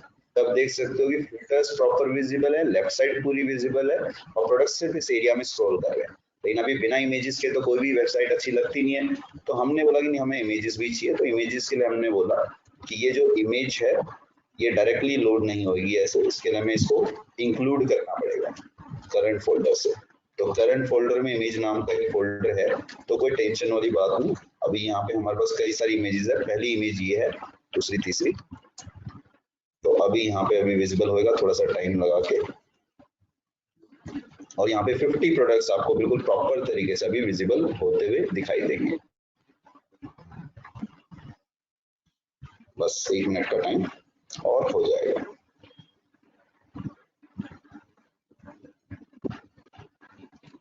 एक बार और रिफ्रेश कर देते हैं। कई बार रिएक्ट जो है प्रॉब्लम करता है, रिएक्ट्स में कभी कभी प्रॉब्लम आती है ऐसी, तो कोई प्रॉब्लम वाली बात नहीं। तो अभी आगे कि आपको पहले 2 प्रोडक्ट दिख रहे हैं और ये फास्ट लोड होता है, बस मेरा ब्राउजर थोड़ा सा स्लो है इसी वजह से। अभी आप देखेंगे तो ये प्रोडक्ट्स हमारे पास आ चुके हैं। लेकिन हमें इन 50 प्रोडक्ट्स को दिखा के कुछ फायदा नहीं है। हमें क्या करना है, इसमें सर्चिंग भी करनी है, सोर्टिंग भी करनी है। क्लिक करें यहाँ पे कैंपस पे, तो कैंपस के प्रोडक्ट दिखे विदाउट रिएक्ट। यस प्रियंका, हाँ कर सकते हैं, इसे रिएक्ट के बिना भी कर सकते हैं, कोई प्रॉब्लम वाली बात नहीं है। और चीजें जैसे धीरे धीरे चलेंगी। अगर आप जावा के थ्रू करते हैं तो जावा में आपको फिर नेटबीन्स से डायनेमिक वेब प्रोजेक्ट बनाना पड़ेगा, और अगर आप HTML से करते हैं तो आपको फिर, अगर PHP से करते हैं तो PHP के थ्रू फिर आपको ये बनाना पड़ेगा, तो वहाँ पे आपको डाटाबेस अलग सेटअप करना पड़ेगा। और जैसा कि फुल स्टैक जो है, फुल स्टैक अपने आप में काफी एक कंप्लीट चीज है जिसके थ्रू आप सारी चीजें अचीव कर सकते हो, परफॉर्मेंस भी, डाटाबेस भी, फ्रंट एंड भी, बैक एंड भी, सब चीजें, और प्लस रियल टाइम कम्युनिकेशन भी। जैसे आजकल कंपनीज बहुत ज्यादा प्रेफर करती है कि डाटाबेस स्केलेबल हो, कि अगर मेरे पास 1 करोड़ यूजर्स आ जाए और सेम एप्लीकेशन को दोबारा बनाए बिना मैं उसे स्केल कर सकूं। खैर उसको भी हम करेंगे डिस्कस, बट पहले आते हैं इसको सर्चिंग और सॉर्टिंग करने पे। तो हमने नहीं, देखिए डेटाबेस बनाने की कोई ऐसी रिक्वायरमेंट नहीं होती है। अगर आप एक नॉर्मल, जैसे हमने इसमें पहले भी किया, HTML को ही बस हमने इसमें क्या किया, इम्प्लीमेंट किया, डेटा तो हमने बहुत बाद में इसमें लगाया। तो अगर आपका रिएक्ट में जाता है तो जाने से पहले आप उसका एक वायर फ्रेम तो बनाओगे ही बनाओगे। मैंने सबसे पहले जो एक्सप्लेन किया वो ये डिजाइन या वायर फ्रेम एक्सप्लेन किया। इसमें हेडर फुटर होगा, मेन लेफ्ट राइट होगा, राइट साइड में प्रोडक्ट्स होंगे, तो उस हिसाब से आप किसी भी प्रॉब्लम को इजिली सॉल्व कर सकते हो। तो अभी इसमें जैसे हमने बनाया यहाँ पे, और इसको बोला कि हमें इसके अंदर ये लेफ्ट और राइट साइड के हिसाब से सर्चिंग सॉर्टिंग भी करनी है। तो मैंने कहा सॉर्टिंग के आइकन तो फिल्टर नहीं होंगे तब तक कैसे बात बनेगी। हम सॉर्टिंग के कुछ आइकन लगाए, और सॉर्ट आइकन होता है इसका, सर्च होता है, सॉर्ट होता है। तो हमने पे सॉर्टिंग आइकन लगाया तो यहाँ पे आ जाएगा। यहाँ पे मैंने क्लास नेम बोला इसका कि अगर मेरा कॉलम बराबर है इसके, तो इसे एक्टिव क्लास दे, नहीं तो इसे एक्टिव क्लास ना दे। लेकिन इसी पे क्लिक करके भी मैंने बोला कि ये सेट सॉर्ट करेगा, ये कॉलम का नाम पास करेगा, और यहाँ पे हमारे पास वैल्यू आएगी सर्च की, जो अभी हम बनाने वाले हैं। और ऑन चेंज पे जब हम इसमें टाइप करेंगे तो ये सेट सर्च भी करेगा इवेंट की टारगेट की वैल्यू। तो अभी जैसे हम यहाँ पे जाते हैं तो हमें 3 चीजें है। हमें एक तो चाहिए टैग नेम जो हम बना चुके हैं, एक हमें चाहिए सर्च, इसमें हम सेट सर्च बनाएंगे, एक हमें चाहिए कॉलम कि किस कॉलम के बेस पे हमें उसे सॉर्ट करना है। तो फिलहाल हमने आईडी लिया और हमने बोला कि उसे असेंडिंग सॉर्ट करना है या डिसेंडिंग, तो हमने इसको ऑर्डर लिया, बस हमारे पास बन चुका है। तो सेट सॉर्ट जो है हमारा, उसमें हम आए और हमने बोला कि जो स्ट्रिंग हमें रिसीव हो रही है उस स्ट्रिंग को पहले हमने अलर्ट किया, और फिर क्या बोला, सेट कम किया इसमें हमने किसको, इस स्ट्रिंग को। हमारा ऑर्डर है जो कि ट्रू फॉल्स फॉल्स ट्रू चलेगा, ताकि असेंडिंग फिर डिसेंडिंग ऑर्डर हो। ये आपको अभी क्लियर होएगा, कोई प्रॉब्लम वाली बात नहीं इसमें। तो अभी हम देखें यहाँ पे, तो हमारा पेज अभी रिफ्रेश हो रहा है। तो बाय डिफॉल्ट हमने जो फिल्टर किया था, सॉर्टिंग की थी, सेट सॉर्ट, सिस्टम थोड़ा सा है यश, ओके, इसे पता ही नहीं लगा अभी तक मैंने बना दिए सब, कोई नहीं, चलता है, देखते हैं। तो जैसे हमने बनाया तो आईडी अभी सॉर्टेड है। तो अभी ये क्लिक करने पे काम तो हाईलाइट कर रहा है, देख रहे हो ऑड आ रहा है। फिर मैंने रेटिंग पे क्लिक किया तो रेटिंग दिखा रहा है, फिर डिस्काउंट पे किया तो डिस्काउंट दिखा रहा है। तो अलर्ट तो मुझे नहीं चाहिए, कि मेरे को पता है कि ये वर्किंग है। अब मुझे इसकी सॉर्टिंग करनी है। तो पहले मैंने बोला कि प्रोडक्ट्स पे जाए और हर प्रोडक्ट्स को फिल्टर करे, हर आइटम जिसका टैग्स, जो कि मेन वीमेन किड शूज है, क्या वो स्टार्ट्स विद होता है टैग नेम से, जो कि मेरा क्लिक करने पे सेट होगा लेफ्ट साइड पे, जो अभी हमने देखा था। तो क्या होगा कि कोई स्ट्रिंग है, अगर वो किसी भी टाइप की स्ट्रिंग है और आपको उसमें ट्रू रिटर्न करवाना है, तो एक एम्प्टी स्ट्रिंग हर एक स्ट्रिंग में आया ही आएगा। लेकिन अगर मैं बोलता हूँ कि मैं उसमें सर्च करना चाहता हूँ मैं, तो मेन और विमेन दोनों में आ रहा है। लेकिन अगर मैं इसे स्टार्ट्स विद करता हूँ तो मेन से स्टार्ट हो रहा है, विमेन जो है वो WOMEN से स्टार्ट हो रही है। तो अभी आप देखोगे राइट साइड पे आपके प्रोडक्ट्स, कैंपस के 4 प्रोडक्ट है, 4 ही आए। किड्स पे किया तो किड्स पे 8 प्रोडक्ट्स है तो 8 ही आए। और अगर आप मेन पे कर रहे हो तो मेन पे भी 8 ही है, और आप ये हाईलाइट करके देख सकते हो कि ये मेन ही है। तो अभी जैसे हमने नाइकी पे किया तो नाइकी पे 9 प्रोडक्ट्स हैं हमारे पास, तो इसे 9 प्रोडक्ट्स दिखा रहा है। शूज पे किया तो 8 प्रोडक्ट्स हैं, प्यूमा पे किया तो प्यूमा के 5 प्रोडक्ट्स हैं। तो आपने कहा सर वो लगा तो आपने एडिडास रखा है और ऊपर आप उस पर प्यूमा लगा रहे हो, तो कोई बात नहीं, इमेज भी तो हमने रैंडम दी है, ऐसा तो चलता रहता है। तो अभी हमने ये लगाया तो हमारे पास ये काम तो सही चल रहा है, लेकिन अब हमें चाहिए सोर्टिंग, कि जब हम इस पे क्लिक करें तो ये रेटिंग को सोर्ट करके दिखाए। आप में से किसी ने बोला सर ये रेटिंग जो है ये तो सबकी ब्लैक है और वो भी 5 स्टार है, तो इसमें कलर वगैरह तो कुछ लग नहीं रहा। अब मैं आपसे ये पूछता हूँ कि अगर मेरे पास कोई ऐसा लॉजिक बनाना है मुझे कि मेरे पास नंबर जो है 1 to 5 ही आएगा, तो अगर रेटिंग 3 है तो 1, 2 और 3 तीनों पे ऑरेंज कलर आना चाहिए, 4 और 5 पे सिल्वर आना चाहिए। अब मैं उसका लॉजिक लिख रहा हूँ, तो मैंने लगाया यहाँ पे स्टाइल, स्टाइल मतलब कलर प्रॉपर्टी। अगर 1 less than equal to rating है तो क्या करें, ऑरेंज कलर दे। तो आप जैसा देख सकते हो कि हर जगह मैं टर्नरी ऑपरेटर को बहुत ज्यादा यूज कर रहा हूँ, हद से ज्यादा। ये कंपनीज में शॉर्ट कोडिंग बहुत ज्यादा होती है। तो अभी हमने ये लगा दिया कि अगर रेटिंग 3 है तो 1, 2 और 3 तीनों ही 3 से छोटे या बराबर हैं, तो उनको ऑरेंज कलर दे, नहीं तो सिल्वर कलर दे। तो अभी देखते हैं जिस पे भी रेटिंग है जैसी भी है वो डायनेमिक टाइप की रेटिंग आपकी अभी क्रिएट हो जाएगी। तो सबके रेटिंग थोड़ी सी अलग अलग आएगी। तो अभी जैसे हमने इसे बनाया, तो ये बनाने के बाद हमने क्या बोला इसमें कि हमें ये सॉर्टिंग भी करनी है, लेकिन इसके क्लिक करने में कुछ हो नहीं रहा है, तो सिर्फ हाईलाइट कर रहे हैं। तो हमने सॉर्टिंग के लिए लॉजिक लिखा और बोला कि प्रोडक्ट्स को सॉर्ट करें। सॉर्टिंग में हमारे पास बबल सॉर्ट भी होता है, तो फिर हम बबल सॉर्ट को यूज करेंगे। इसमें ऑर्डर अगर हमारा ट्रू है तो ये सॉर्टिंग, नहीं तो ये वाली सॉर्टिंग। इसमें हमने बोला एक्स के कॉलम को माइनस करे वाई के कॉलम से। तो बबल सॉर्ट क्या है, बबल सॉर्ट कहता है कि दो नंबर में अगर कंपैरिजन कर नेगेटिव आता है तो उनको स्वैप कर दो, और अगर नेगेटिव नहीं आता है तो उनको स्वैप मत करो। तो मैं उन नंबर्स को माइनस कर रहा हूँ कि जो कॉलम है मेरे वो आ रहे हैं आईडी से, ओल्ड से, न्यू से, रेटिंग से और डिस्काउंट से। तो ये सारी ही चीजें नंबर हैं। ओल्ड प्राइस भी एक नंबर है, न्यू प्राइस भी एक नंबर है, रेटिंग भी एक नंबर है, डिस्काउंट भी एक नंबर है और आईडी भी एक नंबर है। स्ट्रिंग करना है तो स्ट्रिंग के केस में आप माइनस नहीं कर सकते, उस केस में आपको लेस देन ग्रेटर देन से 1 या 0 या -1 रिटर्न करना होगा। तो अभी हम देखते हैं, तो हमारे पास पूरा बन चुका है सॉर्टिंग का भी सिस्टम। तो एक बार जरा चेक करते हैं कि डिस्काउंट से क्या सॉर्ट हो रहा है नहीं हो रहा है। तो जैसे हमने डिस्काउंट पे क्लिक किया तो डिस्काउंट पे देखिए सॉर्टिंग हो रही है नहीं हो रही है। ओके, 10%, 10%, 11%, 11%, 11%, और लास्ट में देखते हैं लास्ट में कितना है। अरे तो स्क्रॉल ही नहीं हो रहा। ओके, यहाँ पे है हमारा 60%, तो लास्ट हमारा 60 है। अगर मैं यहाँ पे क्लिक करूँ तो पहले वाला डिस्काउंट कितना था, 10 था। तो जब मैंने इसे डिस्काउंट पे क्लिक किया तो अब हमारे पास 10 सबसे लास्ट में आ गया और 60 सबसे पहले पे चला गया। आपने कहा सर नंबर तो फिर भी कैसे क्लियर होंगे, आप रेटिंग से सॉर्ट कर दोगे। रेटिंग में तो कलर्स भी दिख रहे हैं कि इसकी 5 स्टार है, इसकी 1 स्टार है, तो रेटिंग में भी करके चेक कर सकते हैं, कोई प्रॉब्लम नहीं। अभी 5 स्टार आ रहा है इसमें, और जब रेटिंग पे दोबारा क्लिक किया तो यहाँ पे 1 स्टार, 1 स्टार, 1 स्टार।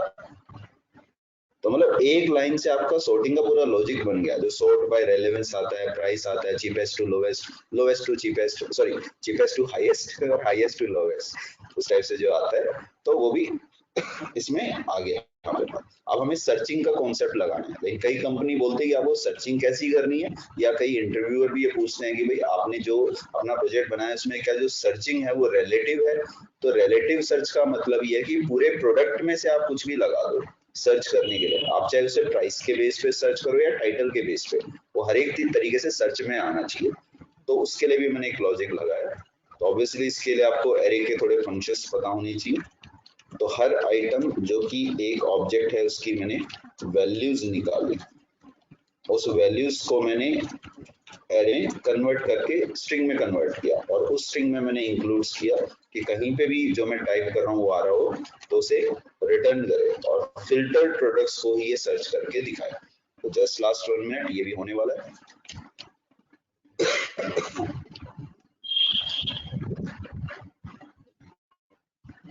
तो अभी जैसे हम यहाँ पे देखते हैं,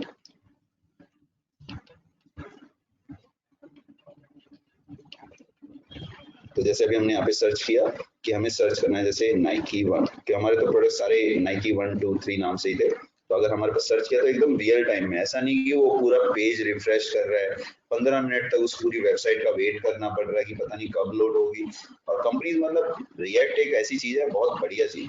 अभी जैसे मैं आपको ये 896 जो ये कैंपस वाला है, इस 896 को मैं सर्च करके दिखा रहा हूँ किड्स कैटेगरी में। तो आप देख रहे हो कि 896 यहाँ पे भी आ रहा है, 896 यहाँ पे भी आ रहा है। अभी मैं 597 को सर्च करूंगा तो सर टैग नंबर और प्राइस में कुछ डिफरेंस के लिए क्या करेंगे? टैग नंबर और प्राइस में डिफरेंस करने के लिए आप एग्जैक्ट कॉलम का नाम लिख सकते हो। जैसे अभी मैं ये लगाना चाहता हूँ कि सिर्फ ये प्राइस में सर्च करे, तो उसके लिए एक और इनपुट बन जाएगा, तो एक लेवल फिल्टर का और बन जाएगा। तो अभी जैसे मैंने यहाँ पे 597 को सर्च किया, तो जैसे मैंने किया तो इसे ये 597 वाला आ गया, और जैसे मैंने इसे रिमूव किया तो सारे प्रोडक्ट्स आ गए। लेकिन इसमें हमने एक लेवल का फिल्टर नहीं लगाया, इसमें हमने 3 लेवल के फिल्टर लगाए। मैं दिखा, जैसे अभी मैंने बोला कि मुझे प्यूमा के देखने हैं, 5 प्रोडक्ट आ गए। 5 प्रोडक्ट में मैंने बोला कि 406 ही मेरे को सर्च करना है, तो सॉर्टिंग भी सिर्फ इसी में होगी, ऐसा नहीं पूरे में होगी, जो विजिबल है उसी में। ये सेकंड लेवल फिल्टर है। थर्ड में हमने सर्च किया तो रिमूव करने के बाद ये नहीं कि पूरे 50 प्रोडक्ट दिखाएगा, नहीं, मतलब ही नहीं बनता। जैसे हमने जैसे क्लोज रिमूव किया तो यहाँ पे हमारे पास सारे प्रोडक्ट्स ऐसे वही विजिबल हुए जो हमने लास्ट टाइम वहां पे क्लिक किए थे, वही विजिबल हुए जो हमारे सॉर्टिंग असेंडिंग और डिसेंडिंग में आ रही थी। ओके, तो ये हमारा एक कॉन्सेप्ट बना। लेकिन आपने कहा सर ठीक है ये तो, लेकिन ये तो आपका डेटा कहीं स्टैटिकली आ रहा होगा तो उससे भी आप यूज कर रहे होगे। तो डेटा अभी जैसे मैंने इतना कॉम्प्लिकेटेड डेटा यूज किया, आपने कहा सर ये तो क्लियर नहीं हुआ, तो कोई बात नहीं, इस डेटा को आप कॉपी करो, from Adidas shoes under 500 rupees basically. बिल्कुल, हाँ बिल्कुल बिल्कुल, आप ट्राई कर सकते हैं, हमारी वेबसाइट में सब कुछ अवेलेबल है। अब वो 300 में भी एडिडास का पूरा ऑफर मिल जाएगा, कोई दिक्कत नहीं। तो अभी हम यहाँ पे आए ऑनलाइन जेसॉन व्यूअर पे। तो जैसे हमने ये ऑनलाइन जेसॉन व्यूअर लिया, ये बैकएंड डेवलपर्स और एपीआई इंटीग्रेशन वालों के लिए एक मतलब वरदान है, आप लगा के चलो कि कभी आपको बहुत बड़े डेटा के साथ अगर प्ले करना है, उसको देखना है, समझना है, सबसे बेस्ट टूल। जैसे आपने वो पूरा डेटा यहाँ पे कॉपी पेस्ट किया, अब इस पूरे डेटा को देख के मैं भी नहीं समझ सकता इस डेटा में है क्या। जैसे मैंने यहाँ पे व्यूअर पे क्लिक किया, तो यहाँ पे क्लिक करने पे आपको मैं थोड़ा सा बड़ा करके इसे दिखाता हूँ कि देख सकते हो आपको 2 चीजें विजिबल हुई, एक प्रोडक्ट्स और एक टैग्स। टैग्स में देखो आपको क्या क्या मिला, आपको मिला एक एरे जिसमें 0 1 2 3 4 5 6 है। किसी एक आइटम को खोल के देखो, इसमें क्या है, टी और सी। पहला आइटम हमारे पास क्या था, वहां पे कैंपस था जिसमें काउंटिंग क्या थी, 4 थी। तो अगर मैं यहाँ पे देखता हूँ अपने प्रोजेक्ट के अंदर कि जो मेरी लेफ्ट साइड थी उसमें मैंने क्या बोला है कि आइटम के टी को दिखाए और स्पैन जो कि मेरा काउंटिंग था उसमें आइटम का सी दिखाए। तो ये जो टी और सी है ये हमारा इस एरे से आ रहा है, टैग से, क्योंकि इसका जो नाम है एरे का वो है टैग्स। और टैग्स में हमने क्या रखा है, हमने रखा है डेटा डॉट टैग्स। और डेटा क्या है हमारे पास, ये है जिसमें टैग्स नाम का ये एक ऑब्जेक्ट है, जिसमें प्रोडक्ट्स नाम का भी एक ऑब्जेक्ट है, जिसमें आईडी भी है, टाइटल भी है, डिस्क्रिप्शन भी है, इसमें ओल्ड प्राइस भी है, इसमें न्यू प्राइस भी है, इसमें रेटिंग भी है, इसमें डिस्काउंट भी है, इसमें टैग्स भी है, इसमें इमेज भी है। देख रहे हो, तो इमेज हमारे पास एक फोल्डर में, ऐसे हमारे पास 50 प्रोडक्ट्स है। चलो खैर वो तो हम यहाँ पे ही देखते हैं। तो प्रोडक्ट्स को भी मैंने जब ओपन किया तो आप देख सकते हो कि यहाँ पे 0 to 49 आ गया, तो मतलब प्रोडक्ट्स तो 50 हुए। तो ये आपने एरे पढ़ा हो तो एरे में क्या होता है, आइटम 0 से स्टार्ट होता है। तो 10 आइटम है, 10 आइटम का मतलब ये नहीं कि उसमें 0 to 10 चलेगा, नहीं 0 to 9 चलेगा, भाई 0 को भी तो इंक्लूड कर रहे हो ना। तो 0 to 9 कितने हुए, 10 आइटम हुए, और 0 to 10 कितने हुए, 11 आइटम हुए। तो 0 to 49 कितने आइटम हुए, 50 आइटम हुए। तो किसी एक आइटम को आप ओपन करो जो एरे का एक आइटम है, उसमें आप देखो आईडी है, टाइटल है, डिस्क्रिप्शन है, बताऊंगा मैं तो आईडी, टाइटल, डिस्क्रिप्शन। किसी ने पूछा कि मैंने इतनी सारी इमेजेस कैसे अपलोड कर दी, ये मैंने पूरा डेटा स्कीमा बनाया हुआ है, अभी हमने एक पूरा डेटाबेस भी सेटअप किया था, तो कोई प्रॉब्लम वाली बात नहीं। तो ID, title, description, old price, new price, rating, discount, tags और इमेज। अब आप ये लगा के चलो कि आपके इस टूल से पूरी वेबसाइट में आपको जाने की जरूरत नहीं पड़ी कि आपका डेटा किस टाइप का है, कि अब आपको पता है कि आपके पास दो डेटा है। पहला डेटा क्या है, प्रोडक्ट्स है। सेकंड डेटा क्या है आपके पास, टैग्स है। तो प्रोडक्ट्स डेटा के अंदर आपके पास 50 डेटा है, जिसमें एक आइटम जो है वो उसमें ID, title, description, old, new, rating, discount, tags, image, काफी सारी चीजें हैं। ओके, बाकी थोड़ा सा मैंने इसमें फ्लेक्स यूज किया, तो फ्लेक्स के बारे में मैं थोड़ा सा बताऊंगा आपको, लेकिन इससे पहले हम जावास्क्रिप्ट का भी थोड़ा सा इसमें आइडिया देखेंगे। जैसे अभी मैंने एक नया टैब ओपन किया और यहाँ पे मैंने इंस्पेक्ट किया, ओपन किया कंसोल को, बताने के लिए कि आप कैसे उसको देख सकते हैं, समझ सकते हैं, जो लॉजिक मैंने अभी लगाया है इसमें। तो मैं अभी कंसोल ओपन कर रहा हूँ। यहाँ पे मैंने यहाँ पर मैंने एक स्ट्रिंग बनाया, उप्स ज्यादा ही बड़ा हो गया है, एक सेकंड। यहाँ पे मैंने एक स्ट्रिंग बनाया जिसमें मैंने बोला शेप माई स्किल्स। अब मैंने बोला कि इस स्ट्रिंग के अंदर मुझे सर्च करना है शेप, तो मैंने कहा कि भाई स्ट्रिंग के अंदर कहीं इंक्लूड करता है क्या, किसको, शेप को। क्या बोल रहा है, ट्रू बोल रहा है। मैंने क्या कहा, यहाँ पे माई को सर्च कर रहा है क्या, कहीं पे ट्रू बोल रहा है। मैंने कहा यहाँ पे shape my skills.com, sorry shape My skills 1 2 3 को कहीं पे ये इंक्लूड कर रहा है, नहीं कर रहा है, क्योंकि इसमें हमारे पास लगातार जो लिखा हुआ वो है शेप स्पेस माई स्पेस स्किल्स। तो आप कोई भी वर्ड सर्च करोगे तो उसे लेक्सिकली सर्च करना पड़ेगा आपको, lexically in sense left to right, तो कंटिन्यूअस होना चाहिए। अब ऐसा नहीं कि सर आप इसमें एस और एल लगा दो, तो एस और एल तो लगातार नहीं आ रहा है, लेकिन एस और एल कहीं ना कहीं तो आ रहा है, नहीं ऐसे नहीं चलता, स्ट्रिंग के फंक्शंस है। दूसरा फंक्शन मैंने यूज किया कि अब मैंने एक स्ट्रिंग ले ली जिसमें मैंने डाल दिया विमेन। अब इस स्ट्रिंग के अंदर मैंने बोला क्या ये स्ट्रिंग स्टार्ट्स होती है मेन से, देखो क्या हुआ, फॉल्स आया।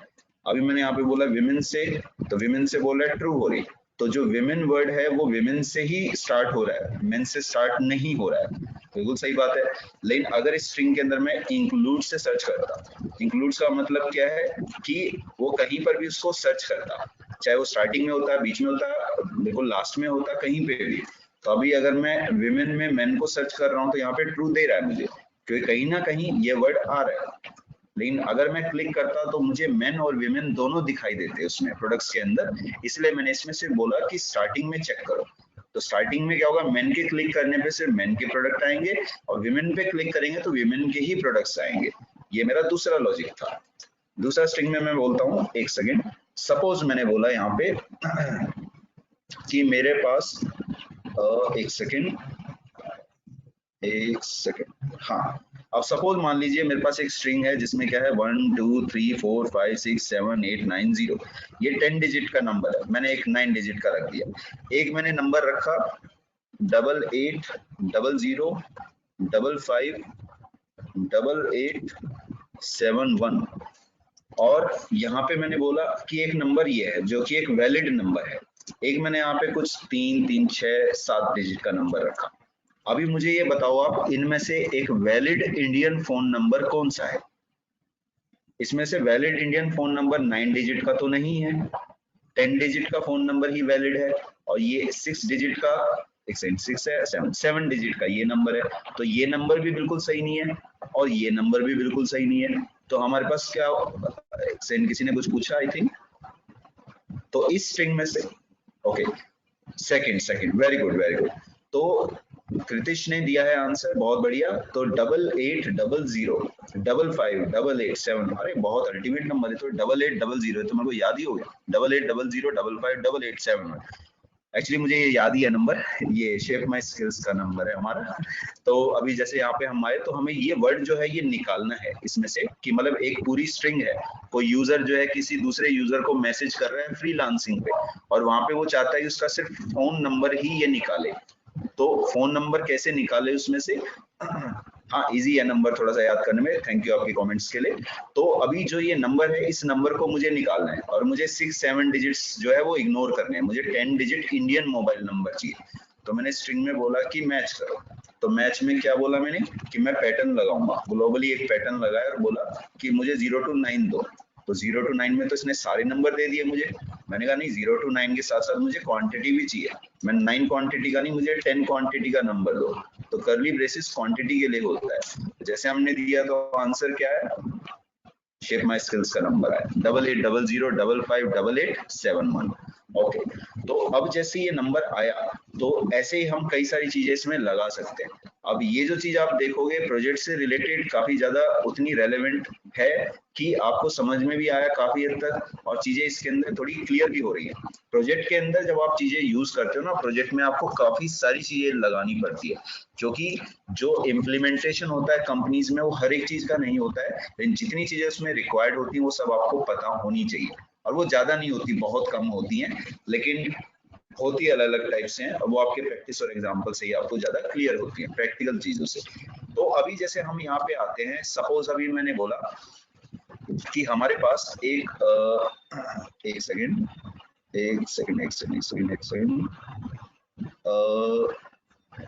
ओके, एक सेकंड बस।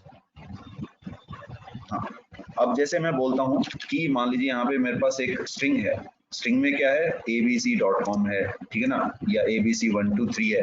अब यहाँ पे क्या है, shapemyskills.in है, ठीक है। एक सेकंड, ओके, और एक मेरे पास क्या है 1231। अब आप मुझे ये बताइए इसमें से ईमेल आईडी कौन सी या वेबसाइट कौन सी ज्यादा सही है।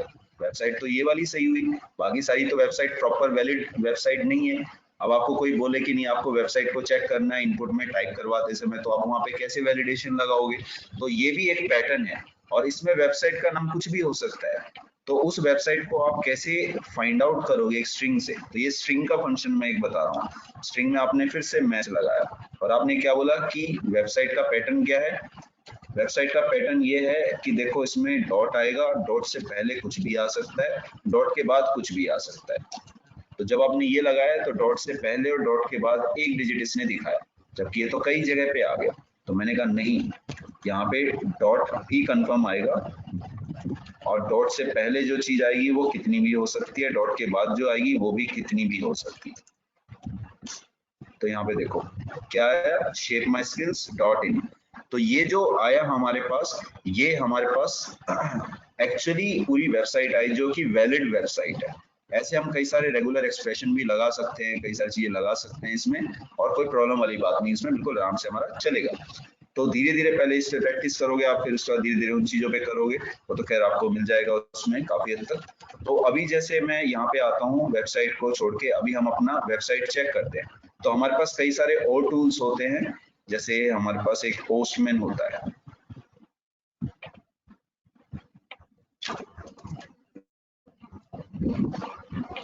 ये बहुत ज्यादा वेबसाइट को यूज किया जाता है कि इसके थ्रू हम बिना पूरा एप्लीकेशन बनाए, जैसे अभी बीच में पूछा था एक क्वेश्चन कि क्या सर ये वेबसाइट बनाने के लिए हमें डेटाबेस की जरूरत पड़ती है, तो बिल्कुल जरूरत पड़ती है, नहीं भी पड़ती है, लेकिन सबसे पहले तो वेबसाइट के फीचर्स होते हैं। जो भी सॉफ्टवेयर चाहे आप कंपनी के लिए इन हाउस बना रहे हो या फिर आप अपने खुद का कोई प्रोजेक्ट आइडिया है, कॉलेज स्टूडेंट्स के पास काफी अच्छे आइडिया होते हैं, और उनको इम्प्लीमेंट करके वो काफी अच्छी चीजें बना सकते हैं। तो उन्हीं आइडियाज में अगर आप कुछ लगाना चाहते हो तो पहले आपको सबसे पहले उसका डिजाइन एक रखना पड़ेगा कि इसमें फंक्शनैलिटीज मेनली क्या होंगी।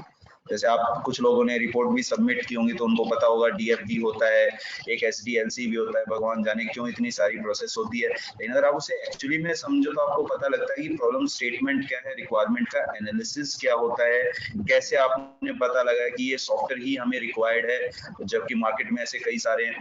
तो उस टाइप का पूरा एनालिसिस करके कंपनी उसका आर्किटेक्चर बनवाती है। आर्किटेक्चर के लिए सबसे पहले आपको डेटाबेस ही बनाना पड़ता है। तो डेटाबेस का आइडिया उसको कंपनी को पता लग जाता है कि हाँ आपको बनाना आता है अच्छे तरीके से, तो आप एप्लीकेशन को बना भी सकते हो। जब वो आर्किटेक्चर या जिसको हम स्कीमा बोलते हैं, उस स्कीमा को समझने के बाद आप एप्लीकेशन में धीरे धीरे उसके स्टेप बाय स्टेप प्रोसेस को कंप्लीट कर सकते हो। जैसे हम उसको बोलते हैं अपने डेवलपमेंट एनवायरनमेंट में बोलते हैं हम उसे स्टेजिंग। स्टेजिंग का मतलब क्या होता है, एक प्रोजेक्ट को बनाने के लिए हमें 15 स्टेज लगते हैं या फिर 20 स्टेज लगते हैं, कभी कभी 200 स्टेज भी लगते हैं, तो 3-3 साल भी लगते हैं एक ही प्रोजेक्ट के रिलीज को करने में। तो वहां पे जब एक्चुअल डेवलपर उस पे काम करता है तो एक ही प्रोजेक्ट की कई सारी ब्रांचेस पे काम करता है, प्रोडक्शन भी होती है, डेवलपमेंट भी होती है, स्टेजिंग भी होती है। तो स्टेजिंग पे मोस्टली जूनियर डेवलपर्स या सॉफ्टवेयर डेवलपर्स को काम करवाया जाता है और जो टीम लीडर होता है वही उनके प्रोजेक्ट्स को मर्ज करता है। तो जैसे अभी हम यहाँ पे देखते हैं, अभी हमारे पास एक ये खुलेगा। तो अभी पहले मैं इसमें क्या करता हूँ कि हमें जो प्रोजेक्ट चाहिए, एक सेकेंड मैं इसे ओपन कर लेता हूँ।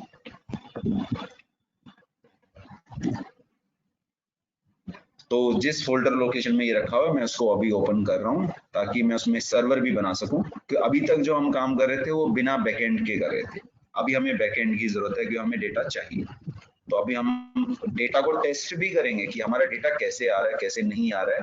तो शेप माई स्किल्स में अगर मैं जाता हूँ तो यहाँ पे हम अपने बैकएंड में आए और बैकएंड के लिए हम सर्वर सेटअप कर रहे हैं। देखिए पॉसिबल है, मुझे पता है काफी लोग अच्छा नहीं लग रहा होगा उनको कि सर कुछ एक्सप्लेन नहीं कर रहे हैं, चीजें बस चलाए जा रहे हैं। एक्चुअली मेरा प्राइम फोकस है कि आपको एक प्रोजेक्ट ऐसा बना के दिखाऊं मैं। बिल्कुल बिल्कुल कार्तिक, बिल्कुल सही बात है। अगर हम कोड कर सकते हैं तो हमें वर्डप्रेस की क्यों जरूरत है। देखिए क्लाइंट जो जनरल क्लाइंट्स होते हैं, जनरल क्लाइंट्स के लिए आप सब कुछ बना सकते हो जो कि प्री डिफाइंड मिल जाता है। लेकिन अगर एक कंपनी किसी क्लाइंट को पकड़ती है तो वो 2-3 हजार के प्रोजेक्ट के लिए कंपनी नहीं पकड़ती प्रोजेक्ट को, वो बहुत बड़े क्लाइंट्स की बात करती है। तो बड़े क्लाइंट्स की रिक्वायरमेंट भी बहुत अलग होती है। वहाँ पे कस्टमाइजेशन वाला जो पार्ट आ जाता है कि मुझे यही फीचर चाहिए या ऐसा ही फीचर चाहिए, तो उसको बनाने के लिए वर्डप्रेस आपको हर चीज प्रोवाइड नहीं करता। प्लस उसका मेंटेनेंस, उसके प्लगइन, नो डाउट कि वर्डप्रेस आपकी काफी चीजें सॉल्व कर देता है इजीली, लेकिन कहीं ना कहीं अगर आप मानो फीचर्स की बात करो तो जैसा फीचर आपको चाहिए जरूरी नहीं कि वैसा ही प्लगइन उसमें अवेलेबल हो। और एक कस्टम डेवलपमेंट उस चीज को काफी हद तक अचीव करता है। आप वर्डप्रेस की बात कर रहे हो, मैं तो आपको विक्स का एग्जांपल दे सकता हूँ। विक्स में तो आपको कुछ भी करने की जरूरत नहीं, लेकिन बाद में अगर वो वेबसाइट बन जाती है, उनसे आप पूछो जिन्होंने विक्स पे वेबसाइट बनवाई है, उनको बाद में मेंटेन करने में कितनी दिक्कत होती है। एक बार गलती से एक प्लगइन गलत हो गया अपडेट, आपका पूरा वेबसाइट का बैकअप चला गया, पूरी मेहनत 1 महीने की दोबारा लगती है। तो कोई प्रॉब्लम वाली बात नहीं। चलो अभी हम यहाँ पे बैकएंड पे आते हैं। Good question. तो अभी जैसे हम यहाँ पे आए और हमने क्या किया कि हमने एक सर्वर का यूआरएल बनाना है, मान लो http लोकल होस्ट क्या 4000 5000 क्या बनाना चाहते हो बताओ। चलो एक काम कर लेते हैं 555 ले लेते हैं। चलो 4000 ले लेते हैं, कोई बात नहीं। तो जब मैं ये यूआरएल हिट करूंगा तो मैं चाहता हूँ यहाँ पे प्रोडक्ट्स को मैं हिट करूं, तो ये आपका पोस्टमैन क्लाइंट अभी ओपन हो रहा है। इस पोस्टमैन क्लाइंट से आप बिना एप्लीकेशन बनाए पूरा डेटा टेस्ट कर सकते हो। मतलब जो अभी तक हमने जितना बनाया ना उसको पूरे को बनाने की भी जरूरत नहीं है, और आपको ये भी पता लग जाएगा कि आपके एपीआई में कितने यूआरएल है। फिर जो हमने अभी बनाया है वो ब्राउजर साइड है, वो सिर्फ एक यूआरएल को हिट कर सकता है, उसके अलावा वो कुछ नहीं कर सकता, और उस यूआरएल को ही हम एपीआई बोलते हैं। ओके, तो अभी जैसे हम यहाँ पे थोड़ा सा सेटअप कर रहे हैं अपने Node.js सर्वर को। यहाँ पे हम 3-4 चीजें यूज करेंगे इसमें एज अ पैकेज। तो मैं आपको थोड़ा सा दिखाता हूँ। जैसे मैंने यहाँ पे एक सेकंड थोड़ा सा इसे कर देता हूँ, एक सेकंड काउंट कर देता हूँ। तो अभी आप देखेंगे यहाँ पे आपको मिल गया है प्रॉम्प्ट। तो अभी जैसे ये प्रॉम्प्ट मैंने थोड़ा चेंज कर दिया है, अब वो कलर भी चेंज हो जाता है, ऐसा कोई दिक्कत वाली बात नहीं। कुछ लोग अगर हैकिंग में इंटरेस्टेड है तो यहाँ पे हमने अभी थोड़ा सा इसे साइड में कर लेता हूँ। तो shapemyskills.in करके मैंने वो बना दिया प्रॉम्प्ट। यहाँ पे मैंने बोला npm init-y। तो इससे क्या होगा अभी आप देखना कि आपको यहाँ पे एक फाइल मिलेगी package.json, जिसके अंदर आपके very good very good very good Shubham, बहुत बढ़िया बहुत बढ़िया। तो अभी जैसे यहाँ पे हम जाते हैं npm init-y करके, तो इससे हमें package.json फाइल भी मिल जाएगी, और इसमें हमें इंस्टॉलेशन करना होगा कुछ पैकेजेस का। जैसे हमें यहाँ पे चाहिए npm install express, जो कि हमारा सर्वर का काम करेगा, कोर्स क्रॉस ओरिजिन, ताकि कोई दूसरा सर्वर किसी दूसरे सर्वर की रिक्वेस्ट को फुलफिल कर सके उसमें। प्लस हमें डाटाबेस भी चाहिए MySQL, अगर आपको याद हो तो शेप माई स्किल्स नाम का हमने डेटाबेस बनाया था, जिसमें हमारे पास प्रोडक्ट्स टेबल भी थी, कार्ट भी थी, यूजर्स भी थी, ऑर्डर्स भी थी। प्रोडक्ट्स में 50 डेटा है कुल मिला के। तो यहाँ पे हमें ये 3 चीजें मेनली चाहिए। तो जैसे हमने इसे किया तो अब ये पैकेज को इंस्टॉल करना स्टार्ट कर देगा। और ये कमांड मैं आपको बता देता हूँ, ये जितनी कमांड मैंने चलाई है अभी तक, जितनी भी, सिर्फ डॉस की कमांड को छोड़ के, जैसे cd md dir, ये सारी कमांड्स को छोड़ के जितनी भी npm वाली कमांड है, चाहे वो स्टार्ट हो चाहे इंस्टॉल हो, वो बिना Node.js के नहीं चलेंगी। तो पहले आपको Node.js डाउनलोड करना पड़ेगा, और अगर आपको नहीं पता कि आपके सिस्टम में Node.js है या नहीं है, देखो बाय डिफॉल्ट नए सिस्टम में तो नहीं मिलेगा, आपको उसको इंस्टॉल करना पड़ेगा। तो आप node-v लगा के चेक कर सकते हो कि इसमें नोड का वर्जन इंस्टॉल है या नहीं। अगर आपको ये बोल देता कि अनरिकॉग्नाइज कमांड, तो उस केस में तो इसका मतलब आपको नोड डाउनलोड करना पड़ेगा, फिर नेक्स्ट करके उसे इंस्टॉल करना पड़ेगा। कुछ सेटअप और होते हैं पाथ एनवायरनमेंट के, वो भी अगर आप कर देते हो तो बढ़िया रहता है, एप्लीकेशन स्मूथली चलती है। तो अभी आप यहाँ देख सकते हो मेरे वाले पे 15 इंस्टॉल्ड है, 16 अभी LTS वर्जन चल रहा है Node.js का, जो बीटा रिलीज पे है। तो बीटा रिलीज को मैं बहुत कम यूज करता हूँ, कि उसमें कई सारे बग्स होते हैं, और हम प्रोडक्शन मोड वाला ज्यादा यूज करते हैं कि वो रिलायबल और स्टेबल भी होता है। तो अभी जैसे हमने यहाँ पे इंस्टॉलेशन कर दिया, अब हमें कुछ फाइल बनानी है।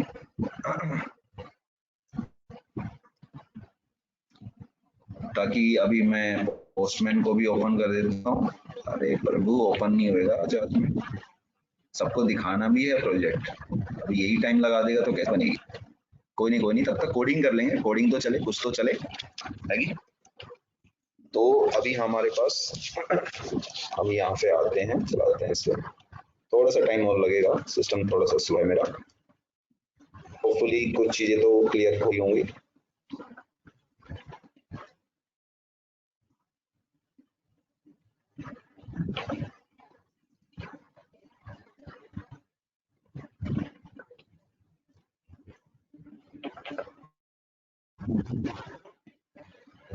एक सेकंड में इसमें जाता हूँ। तो अभी हमारे पास ये डोज भी चल रहा है, हो गया ऑलमोस्ट आई थिंक कंप्लीट। फिर दो इंस्टेंस चल रही हैं सर्वर की। बाकी कल को हम इसमें वर्चुअलाइजेशन करते हैं कि एक ही प्रोजेक्ट की कई सारी इंस्टेंस चला देते हैं। जैसे आप एक ही प्रोजेक्ट को कई कंप्यूटर पे चलाते हो, तो उस केस में क्या होता है हमारे पास, देखो ये हमारे पास पैकेज इंस्टॉल हो चुके हैं। अभी हम यहाँ पे एक फाइल बना रहे हैं app.js नाम की, और हमने इसे स्टार्ट कर लिया। एक सेकेंड, तो हमने यहाँ पे कर दिया इसे nodemon app। तो अभी हमारा सर्वर स्टार्ट हो चुका है, बस अभी हम इसमें इस फाइल में चेंजेस करने के, अभी तक हमें कोई रिस्पॉन्स नहीं मिला है इसमें। तो मैं इसे क्लोज कर देता हूँ और अपने को दोबारा ओपन कर लेता हूँ। तो यहाँ पे भी मैं रिएक्ट से बाहर आया, और मैंने क्या किया, शेप माई स्किल्स में जाके डेटा बैकएंड के अंदर में गया, और यहाँ पे app.js को ओपन किया। यहाँ पे मैंने बोला कॉन्स्टेंट एक्सप्रेस, जो कि हमारा सर्वर है। फिर हमें चाहिए MySQL पैकेज, फिर हमें उसका कनेक्शन भी बनाना है। तो mysql.create कनेक्शन, तो इसमें ऑब्जेक्ट जाएगा, जैसे आपने स्ट्रक्चर देखा हो, होस्ट रहेगा इसमें, लोकल होस्ट, यूजर रहेगा इसमें, रूट, पासवर्ड कुछ होता नहीं है बाय डिफॉल्ट अगर आप इंस्टॉल करते हो। और डाटाबेस का नाम क्या था हमारे पास, देख लेते हैं एक बार, शेप माई स्किल्स ऑब्वियसली। तो यहाँ पे हमने डेटाबेस का नाम भी रखा, तो हम थोड़ा सा नेमिंग रख देते हैं इसमें, यूजर, पासवर्ड। ओके, तो हमने सर्वर बनाया, डाटाबेस बनाया, डाटाबेस का कनेक्शन किया, और हमने एक ऐप भी बनाया जो एक्सप्रेस फंक्शन से बनेगा, जो कि यहाँ पे लिखा हुआ है। इसी एप्लीकेशन को हमने बोला कि 5000 किस पे हमें लिसन करना है, 4000 पे। हमने सिर्फ 4000 पे लिसन किया और बोला console.log फ्लिपकार्ट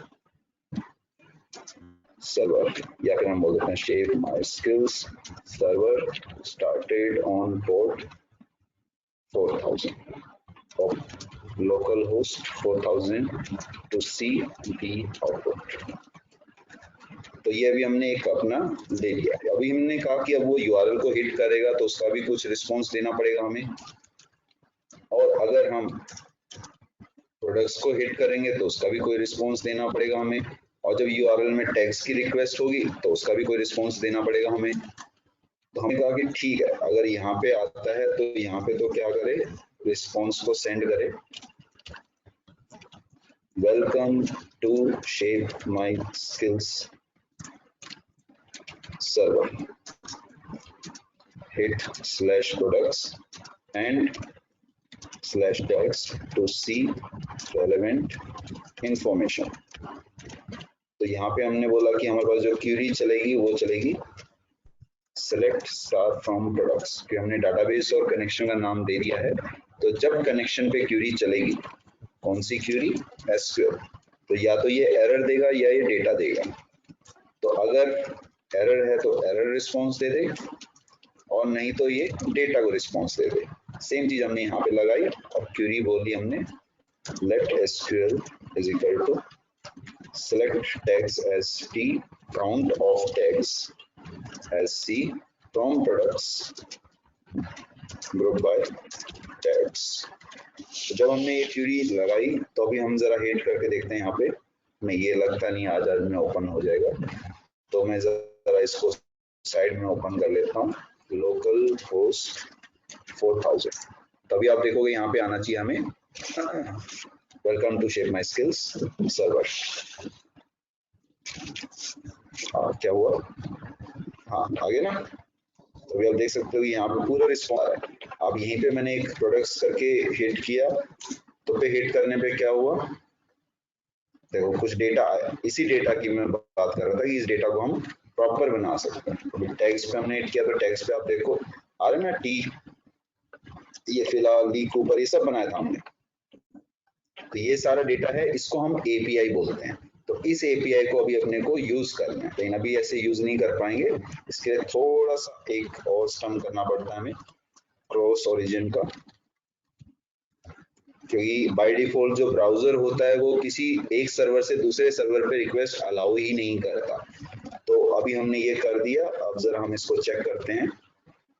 तो हमें ये सारा डेटा चाहिए ऑनलाइन से, मतलब जो हमने सर्वर बनाया उससे। तो आई थिंक फोल्डर फिर क्लोज हो गया, कोई नहीं हो तो ओपन कर लेता हूँ मैं। तो अपनी यहाँ से ओपन कर लेते हैं।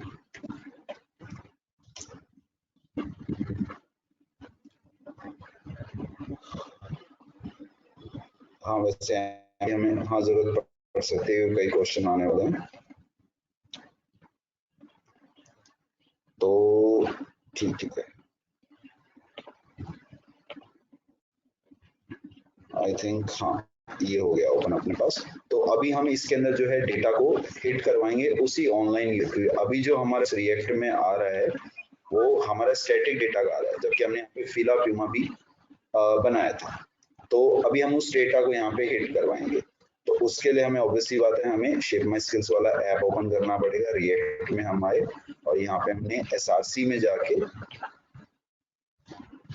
जो है अपना फोल्डर ओपन किया shapemyskills.jsx, और उसमें हमने बोला कि हमें दो रिक्वेस्ट हिट करनी है, एक प्रोडक्ट्स वाली और एक हमें हिट करनी है किसकी, टैग्स वाली, और उसी से हम डेटा लेके आएंगे। तो अब ये डेटा हमारे पास यहाँ से नहीं, एम्प्टी है ये डेटा। तो जब डेटा एम्प्टी है तो ऑब्वियसली बात कि हमें इस सर्वर पे कुछ दिखाई नहीं देगा। बाकी ट्राई करके तो अभी हमें डेटा सर्वर से चाहिए, चाहे कितना ही कर लो आप, ये डेटा आपको विजिबल ही नहीं होगा स्टार्टिंग में। तो जब तक वहां से डेटा आएगा नहीं, सर्वर चलेगा नहीं, तब तक वो डिपेंडेंट हो। तो एक ने क्वेश्चन पूछा था मुझसे कि अगर हमारा सर्वर नहीं है चल रहा, या सर्वर क्या हमेशा चलना जरूरी है। देखिए सर्वर को चलाने के लिए आपकी कमांड चलती है, और HTTP सर्वर आपका 80 पोर्ट पे बाय डिफॉल्ट चलता है। तो ना तो अब इसमें लेफ्ट साइड है ना इसमें राइट साइड है। तो उसके लिए हम क्या करेंगे, अब हमारे सर्वर से हम डेटा लेके आएंगे। तो इसके लिए हमने बोला कि इसमें हम रिएक्ट का एक हुक यूज करेंगे, यूज इफेक्ट। इसमें हमने बोला गेट फंक्शन को चलाए, और जो हमारा गेट फंक्शन है वो क्या करेगा, ये फंक्शन हमें लोड करेगा Axios, जो कि एक पैकेज होता है। तो Axios से गेट करेगा। URL हमारे दो हैं, एक URL 1 है जिसमें क्या है HTTP localhost 4000 x, और एक है हमारा URL 2 जो कि है टैग्स। तो Axios से हमने गेट किया URL 1 को और बोला कि जो भी रिस्पॉन्स वहां से आए उस रिस्पॉन्स का डेटा उठाए और देन उस डेटा को प्रोडक्ट्स में सेट कर दे। सेम चीज हमने टैग्स के लिए भी की। तो सेट टैग्स में URL 2 चलेगा।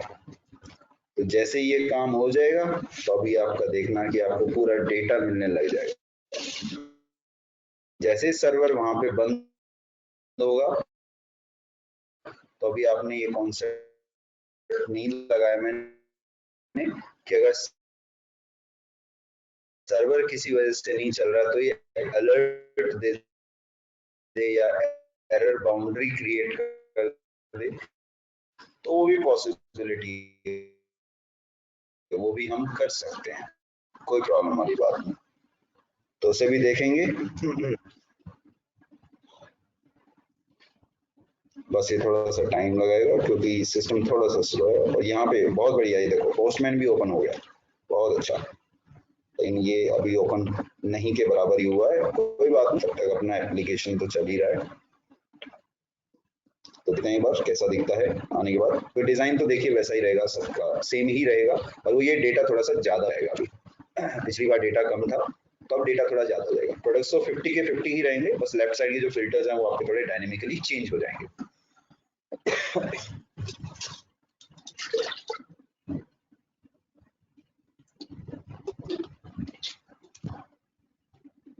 थोड़ा सा टाइम लगेगा इसमें। ओके, अभी हो चुका है।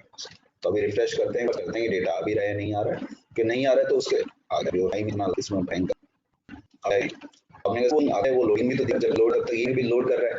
तो उसके लिए हम क्या करना पड़ेगा, तो हम जाएंगे यहाँ पे और बोलेंगे कि भाई अगर टैग्स की लेंथ ग्रेटर देन 0 है तो ये एरिया दिखाए, नहीं तो क्या करे, इसमें दिखाए एक spinner, spin F A spinner.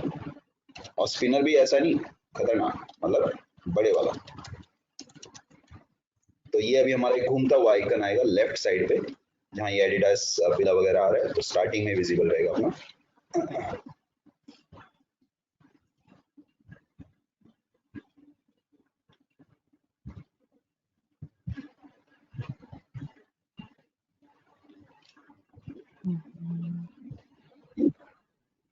नहीं, लेफ्ट साइड पे भी दिखाने का फायदा नहीं है, क्योंकि लेफ्ट साइड हमारी बहुत कम है, डेटा जो है राइट साइड पे कम है।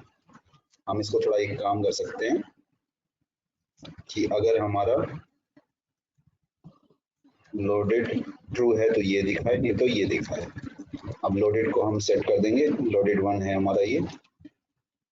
उसके बाद हमने इसमें लगाया कि अगर लोडेड 2 है ट्रू तो ये दिखाए, फॉल्स है तो ये दिखाए।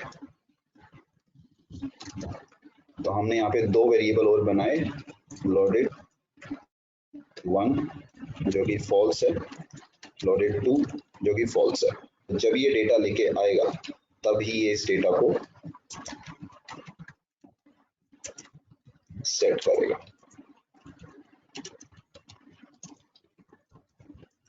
1 या 2 जो भी ऐसे ट्रू करेगा। तो 1 होगा, 2 होगा प्रोडक्ट्स के केस में, और 1 होगा टैग्स के केस में। तो अभी आपको डेटा प्रॉपर दिखेगा।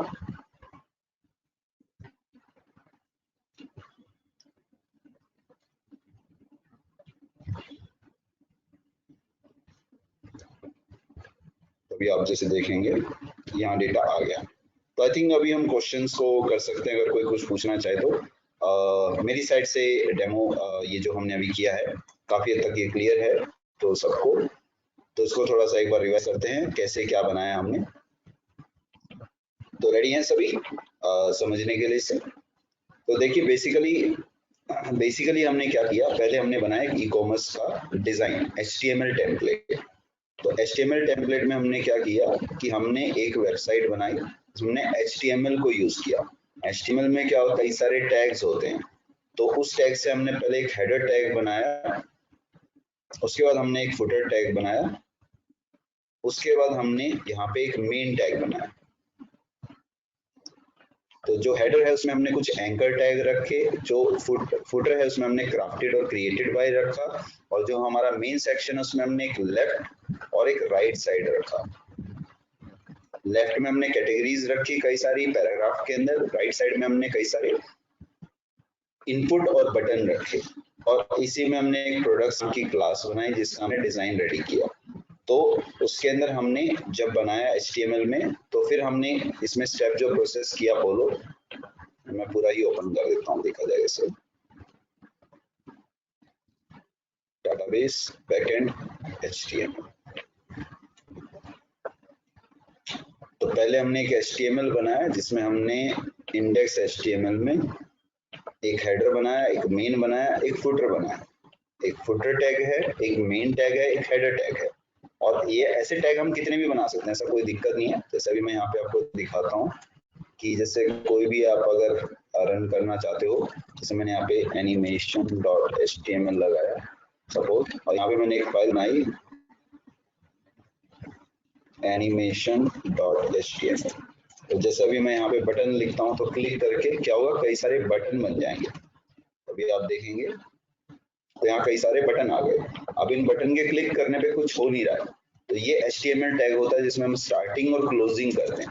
इसमें हमारे पास एक स्टाइल टैग होता है जिससे हम इसका डिजाइन कर सकते हैं। तो जैसे हम क्या करते हैं, टैग का नाम लिखते हैं, फिर बोलते हैं कि प्रॉपर्टी क्या है उसकी, ठीक है, और उसकी वैल्यू क्या है।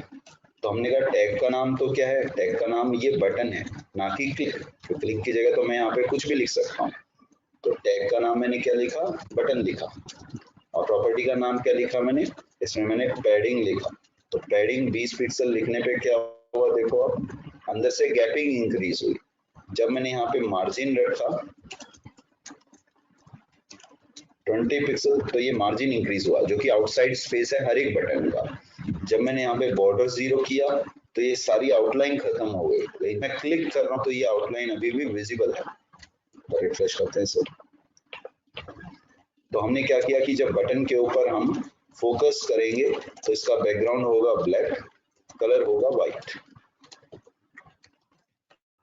तो जैसे मैं इस पे टैब दबा रहा हूँ या क्लिक कर रहा हूँ, तो क्लिक करने पे ये कलर उसका चेंज कर रहा है। यानी उसी बटन के ऊपर दो डिजाइन चल रहे हैं। एक डिजाइन तो पहले से चल रहा है, एक डिजाइन जब हम क्लिक कर रहे हैं तब चल रहा है। और इसी के ऊपर मैं इस पे काफी सारी चीजें लगा सकता हूँ। जैसे मैंने यहाँ पे ट्रांसफॉर्म रोटेट लगाया कि ये 44 डिग्री रोटेट हो जाए। तो क्लिक करने पे ये रोटेट भी हो रहा है, लेकिन कोई स्मूथ इसमें नहीं है कि स्मूथली रोटेट हो। स्मूथली रोटेट करने के लिए हमें इसकी ट्रांजिशन देनी पड़ेगी कि भाई स्टार्टिंग में हमारे पास कितने टाइम पे ये पहले था और 0.5 सेकंड में ये हमारा रोटेट होते हुए दिखाई देगा। अभी आप देख सकते हो ये रोटेट हो रहा है। तो थोड़ा सा डिजाइन का था कॉन्सेप्ट इसमें। आप इसे रोटेट भी कर सकते हो, स्केल भी कर सकते हो। स्केल करने के लिए आपने इसको डबल कर दिया साइज, उसका डबल साइज इंक्रीज हो जाए। अब देख सकते हो। आप इसे ट्रांसलेट कर सकते हो। ट्रांसलेट करने के लिए क्या है, मैंने इसे एक्स एक्सिस पे किया, मान लीजिए 200 पिक्सल के ऊपर। तो एक्स एक्सिस से ये जो है रोटेट होगा, रोटेट भी होगा और जाएगा भी। अरे वाह। और जब हम इस पे मतलब किसी पे भी क्लिक करेंगे तो आप ऐसा होगा। और जब मैं इसके ऊपर चाहता हूँ कि जब ये आए तब तो ये 0.5 सेकंड लगाए, तो जब ये वापस जाए तो ये लगाए 10 या 20 सेकंड्स। तो जब मैंने क्लिक किया तो गया, और जब आएगा तब आएगा, तब आएगा तब देखा जाएगा। तो जैसे ही फोकस हटेगा तो ये वापस जाता हुआ दिखाई देगा हमें। तो अभी जैसे मैं यहाँ पे थोड़ा सा और चेंज कर देता हूँ कि भाई बॉडी जो है उसका मार्जिन जो है या पैडिंग जो है उसका वो फिर 40 पिक्सल है, ताकि इस एरिया से बाहर ना जाए। तो बिल्कुल ही बाहर भाग रहा था, तो उसका मैं विड्थ दे सकता हूँ। विड्थ इसका 50 विपोर्ट विड्थ है, ओवरफ्लो फोटो, और हाइट इसकी जो है 70% है। तो अब ये इतने ही एरिया में रहेगा, कुछ ओवरफ्लो आएगा भी तो इससे बाहर नहीं आएगा। कलर भी चेंज कर सकते हैं, कोई दिक्कत नहीं। आप स्टार्टिंग में ब्लैक करना चाहते हो तो स्टार्टिंग में ब्लैक कर दो। नियॉन स्टाइल, ओके नियॉन करें, ठीक है नियॉन भी कर देंगे, कोई प्रॉब्लम नहीं। मैं तो ग्रेडियंट लगाने की सोच रहा था, चलो ग्रेडियंट लगा देते हैं। तो हमने कहा कि हमें इसका बैकग्राउंड करना है लीनियर ग्रेडियंट। और ग्रेडियंट मतलब सतरंगी कलर, जिसमें कई सारे कलर्स होते हैं। येलो भी लगा दिया, ऑरेंज भी लगा दिया, रेड भी लगा दिया। तो अब कलर्स और थोड़े बढ़िया लेवल के हो गए, है ना। अब इस कलर के ऊपर भी एनिमेशन चाहिए अपने को, तो हमने क्या कहा कि फिल्टर यूवी रोटेट 90 डिग्री, जो भी है कलर्स को शिफ्ट ही करना है हमें। वाह, स्काई ब्लू कलर भी आ गया, वो भी आ गया। लेकिन ये जो आउटलाइन आ रही है वो बड़ी बेकार आउटलाइन को हम खत्म कर सकें। आउटलाइन हमने 0 किया ताकि आउटलाइन दिखाई ना दे, थोड़ा सा स्मूथ लगे। और इसको गोल मटोल बनाना तो गोल भी बन जाएगा, उसके लिए हमें बॉर्डर रेडियस जैसे हमने उसमें लेफ्ट साइड में लगाया था वो भी लगा सकते हैं, अभी आप देख सकते हो, तो ये भी है अवेलेबल। शेडो करेंगे तो शेडो भी आ जाएगा। तो आई थिंक अभी हम डिस्कस कर सकते हैं डाउट्स को, अगर कोई कुछ पूछना चाहे तो, कि मोस्टली तो यही था हमारे पास।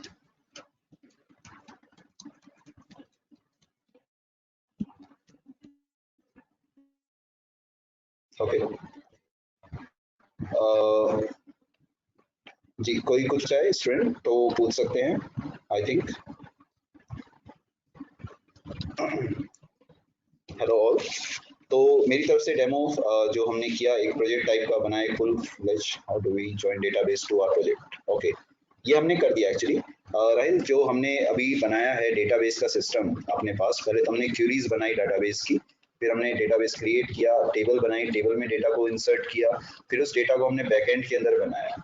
तो बैकएंड में हमने क्या किया है, फुल फ्लेज सर्वर सेटअप किया, जिसमें हमने डेटाबेस से कनेक्शन लिया जो हमने क्रिएट किया था, प्लस हमने अलग अलग यूआरएल को कॉन्फ़िगर किया कि जब मैं कुछ भी सिर्फ 5000 को रखता हूँ तो ये मुझे सिर्फ एक normal string.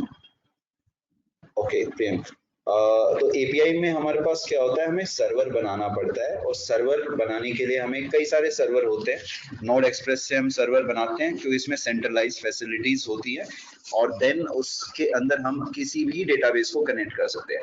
Even Mongo dB को भी कर सकते हैं, कैसेंड्रा, काउच डीबी, अपने पास एसक्यूएल सर्वर भी होता है, ओरेकल को भी कनेक्ट कर सकते हैं, but mostly companies Mongo dB और माईसीक्वल पे ही ज्यादा चलती है। तो दोनों में से कोई भी एक ऑप्शनल आप यूज कर सकते हो, अनटिल अनलेस आपको वहां पे स्कीमा बनाना क्लियर हो। तो स्कीमा बनाने के बाद कोई प्रॉब्लम नहीं होती, क्योंकि कंपनी में मेन होता है स्कीमा, या आप किसी प्रोजेक्ट का भी कहीं पे शो कर, domain selection and hosting. Okay, देखिए बेसिकली क्या है कि अगर आपको ये, जैसे मैं अपना उसका रिएक्ट का ही कहता हूँ, जैसे मैं यहाँ पे आया, एक सेकंड रुको, आपने सर्वर होस्टिंग की बात की है तो मैं इसे लाइव ही करके दिखा देता हूँ।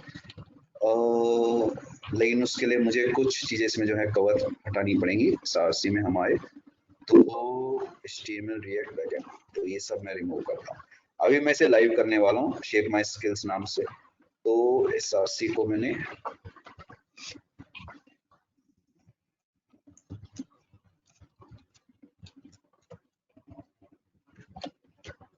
तो अभी हमें URL की जरूरत नहीं। ओके, तो अभी मैं इस प्रोजेक्ट को बिल्ड करने वाला हूँ।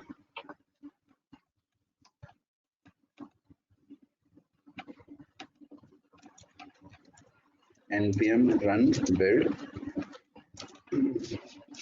और तब तक मैं फायरबेस पे भी एक अकाउंट बना लेता हूँ, google.com।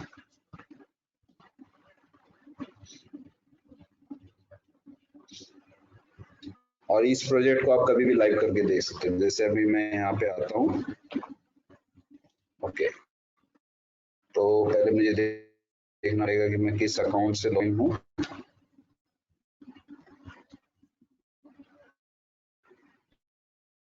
तो जैसे अभी मैं यहाँ पे गेट्स है, हालांकि मेरे पास 2-3 नहीं, कई सारे अकाउंट्स हैं इसमें, तो मैं उसी पे एक बना देता हूँ। सर्वर को भी मैंने क्लोज कर दिया, नहीं तो ये भी काफी टाइम लगा।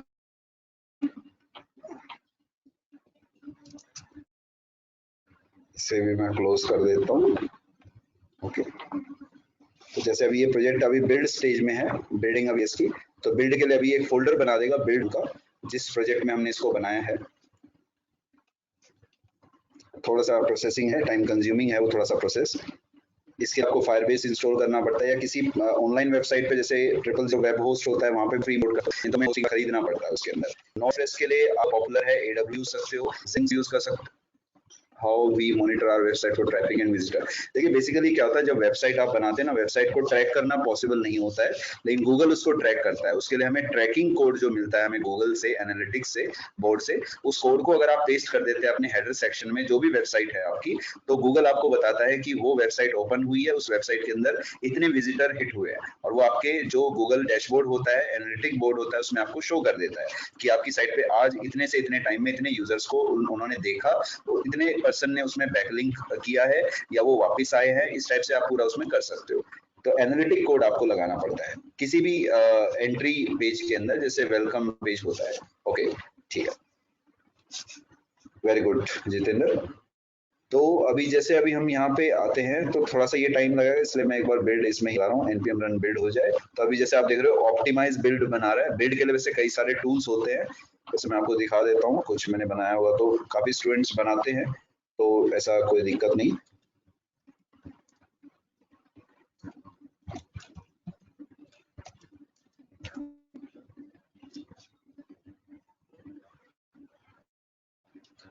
चलो मुझे देखना पड़ेगा कि किस नाम से बनाया था, तो मैं एक बार जरा लॉग इन करके लेता हूँ। CMD।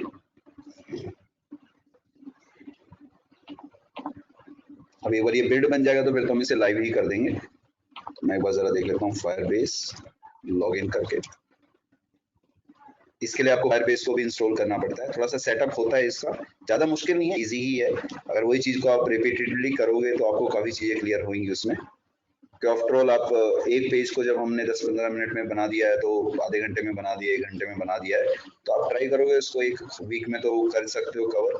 देख देख के चीजें ट्राई करोगे, आपको काफी चीजें क्लियर होंगी। कुछ प्रॉब्लम है तो आप पूछ सकते हो, कोई प्रॉब्लम नहीं। तो अभी जैसे एक बार ये लॉगिन हो जाएगा, थोड़ा सा प्रोसेस होता है इसमें। आई थिंक हमारा ये बन चुका है ऑलमोस्ट, और ये अभी हमें दिखा रहा है कि अभी हम लॉगिन है, तो मेरा अकाउंट का नाम उसने दिखा दिया है। फायरबेस और एसक्यूएल डेटाबेस आर डिफरेंट। हाँ बिल्कुल, फायरबेस आपका एक प्रॉपर एपीआई सिस्टम है। तो फायरबेस जो एपीआई सिस्टम है, उस एपीआई सिस्टम के अंदर क्या है कि आपको एपीआई बनाने की भी जरूरत नहीं है, वो आपका ऑथेंटिकेशन का भी काम करता है, प्लस डेटाबेस का भी काम करता है। बट आप उसे सीक्वल डेटाबेस नहीं बोल सकते हो, तो सीक्वल डेटाबेस में क्या है, एसक्यूएल क्यूरीज चलती है। Can you share the link of all the important software we will be needing? बिल्कुल बिल्कुल बिल्कुल राहिल, मैं करूंगा शेयर, कोई दिक्कत नहीं। तो देखा जाएगा, उसमें कोई प्रॉब्लम नहीं। अभी एक बार जैसे ये बिल्ड हो जाए तो उसके बाद, बिल्ड होने के बाद हम इसको लाइव कर देंगे।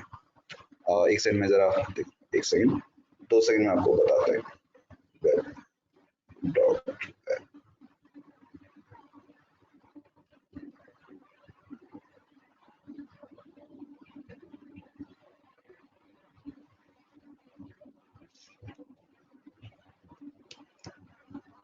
आई थिंक मैं आपको दिखा सकता हूँ HTTPS। एक आउटसाइड स्टूडेंट के लिए बनाया था, हरी तो assignment dot web dot app. बिल्कुल बिल्कुल दिव्यांश, कोई प्रॉब्लम नहीं। आई थिंक ये रिमूव हो चुका है, कोई नहीं, और तभी हम यहाँ से ही देख लेंगे। तो अभी अपने पास क्या बोला, data is not okay okay okay. थोड़ी सी दिक्कत हो गई हमारे पास, इंपोर्ट डेटा फ्रॉम डेटा। कोई नहीं, मैं कहीं और से कर देता हूँ, तो कोई टेंशन नहीं। तो अभी मैं यहाँ पे आया और मैंने बोला फायरबेस इनिट। तो अभी मैं आपको नाम दिखाता हूँ कि किस किस पे लाइव किया है। सेम जैसा कॉन्सेप्ट ही है, बिल्कुल वैसा ही कॉन्सेप्ट है।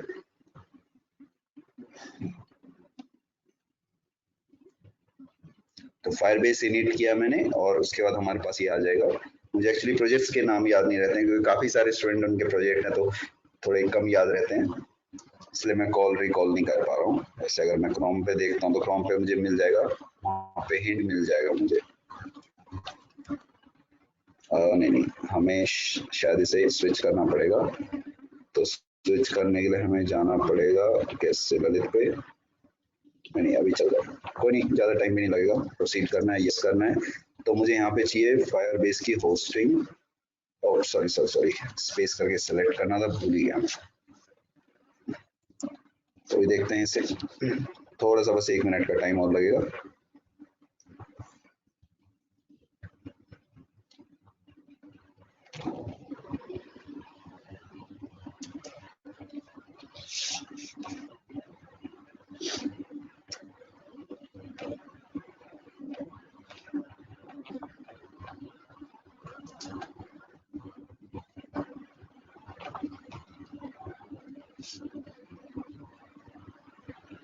हाँ, भी आ गया, देख रहे हो। तो अभी मैंने यहाँ पे यस किया, और मैंने बोला कि मुझे होस्टिंग का करना है, इसमें स्पेस करके मैंने सेलेक्ट किया। तो अब ये पूछ रहा है यूज एन एग्जिस्टिंग प्रोजेक्ट। तो अभी आप देखोगे ये सारे प्रोजेक्ट हैं जो इतने सारे हमारे पास रखे हुए हैं। तो अभी जैसे मैं यहाँ पे ई कॉमर्स एड 851 को देखता हूँ, या फिर राहुल कोठारी 2158 को देखता हूँ, या रियो क्रिएट ई कॉमर्स को देखता हूँ, किसी को भी आप देख सकते हो। तो मैं सचिन वाला दिखा देता हूँ। तो जैसे मैंने यहाँ पे लिखा .web.app, सेम ही वेबसाइट है जो हमने बनाई थी अभी, कलर वगैरह थोड़े से चेंज हैं और दिक्कत नहीं। तो अभी आप देख सकते स्टूडेंट की बनाई हुई वेबसाइट है, जैसा मैं बनाता हूँ वैसे स्टूडेंट भी बनाते हैं। तो आप देख सकते हैं यहाँ पे पूरा चल रहा है एकदम सिस्टम। यहाँ पे अगर आप करते हो सॉर्टिंग सर्चिंग भी चलती है। साइन अप अगर मैंने किया है यहाँ पे सपोज शेप माय स्किल्स करके, और ईमेल रखा मैंने shape-my-skills@gmail.com। फोन नंबर में हमने रखा 885558। एक सेकंड, अभी मैं तो कुछ भी लिख लेता हूँ, कोई दिक्कत नहीं। तो पासवर्ड मैंने रखा शेप माई स्किल्स, और जैसे मैंने साइन अप किया तो साइन अप हुआ। फिर मैंने यहाँ पे ईमेल किया @gmail.com, पासवर्ड रखा शेप माई स्किल्स, लॉगिन किया, लॉगिन सक्सेस हुआ। यहाँ पे लॉग आउट का ऑप्शन आ गया, ऊपर कार्ट का ऑप्शन आ गया। जैसे मैंने ऐड टू कार्ट किया, एक कार्ट यहाँ पे अपडेट भी हो गया, दोबारा ऐड टू कार्ट किया, तो जितने भी मैंने ऐड टू कार्ट किए वो सारे कार्ट आइटम्स मुझे यहाँ पे विजिबल हो रहे हैं।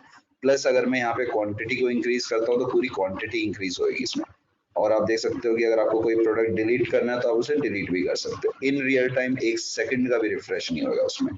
तो अब अगर मैं यहाँ पे बोल देता हूँ कि मुझे 2 क्वांटिटी चाहिए और मैं कार्ट में आके ऑर्डर्स में जाता हूँ, तो ऑर्डर्स मेरे पास अभी है नहीं, लेकिन जैसे मैंने चेकआउट किया, कंट्री मैंने इंडिया रखी, सिटी मैंने इसमें नोएडा रखा, और स्टेट मैंने इसमें दिल्ली NCR रखा, और यहाँ पे पिन कोड मैंने रखा, अभी तो कुछ भी रख सकते हैं। और यहाँ पे हमने बोल दिया जैसे address shape My skills Noida, और यहाँ पे हमने सम स्ट्रीट, और जैसे हमने पे नाउ किया तो यहाँ पे पे हो गया। और अभी हम देख सकते हैं कार्ट में हमारे पास सब कुछ खत्म है। ऑर्डर्स में हमारे पास 2 ऑर्डर्स आ चुके हैं जिसमें प्लस माइनस क्वांटिटी का कोई ऑप्शन नहीं है, बस यहाँ पे अमाउंट भी दिखा रहा है। हालांकि जिस स्टूडेंट ने अपलोड किया था उसने ये राउंड ऑफ करना भूल गया उसे, बट कोई दिक्कत नहीं। बाकी मोस्टली चीजें जैसे अपना प्रोफाइल देखेंगे तो प्रोफाइल का ऑप्शन अवेलेबल है, user name password, back to home किया, लॉग आउट किया तो लॉग आउट का एक ऑप्शन आ रहा है। यहाँ पे लॉग आउट करने के बाद सारे ऑप्शन ऊपर के गायब हो गए 1 सेकंड से पहले। तो होपफुली आप लोगों को अच्छा लगा होगा, और इस पे आप कुछ भी करना चाहते हैं तो सर से आप कोऑर्डिनेट कर सकते हैं, मैम से कोऑर्डिनेट कर सकते हैं, और इसके रिगार्डिंग कोई भी डाउट है हार्डली वेलकम है, कोई problem. Cost of making a website, देखो cost of making a website आपको पता लगना चाहिए कि कोई जो वेबसाइट है अगर वो कोई पर्सन पोर्टफोलियो बेसिस पे अगर उसको कैलकुलेट करवा रहा है तो पोर्टफोलियो बेसिस पे आपका अलग चार्ज होता है उसका। अगर उसके रिसोर्सेज अगर वो बोलता है कि नहीं मुझे हमेशा 100% अप टाइम चाहिए, तो उसके लिए आपकी कॉस्टिंग थोड़ी अलग जाती है उसमें। हालांकि ये ऑफ टॉपिक है, बट कोई नहीं, अगर आप कैलकुलेशन करना चाहते हो, अब कोई आपसे बोलता है कि मुझे तो टिकटॉक जैसा ही कुछ बना के दो, तो फिर उसके लिए सर्वर भी आपको हैवी चाहिए। अगर कोई बोलता है कि मुझे कुछ ऐसा एक बड़ा सॉफ्टवेयर बना के दो, तो उस सॉफ्टवेयर के लिए जूम टाइप का मुझे सॉफ्टवेयर बना के दो, तो उसके लिए फिर आपकी रिक्वायरमेंट अलग होंगी, प्राइसिंग वेरी होंगी। बट हाँ, एक जेनरिक वेबसाइट अगर आप बनाते हो तो 25 से 30 हजार आप आराम से उस पर कोटेशन कर सकते हो। पर जाके इंडियन क्लाइंट होते हैं तो इतना ज्यादा आप कोट नहीं कर सकते हो, तो 12 से 15 आप बोल सकते हो, कोई प्रॉब्लम नहीं इसमें। और भी किसी का कोई डाउट हो तो आई थिंक सेशन एंड पे हम पहुंच गए हैं। तो थैंक यू वेरी मच, सबका बहुत पेशेंस से सबने सुना, और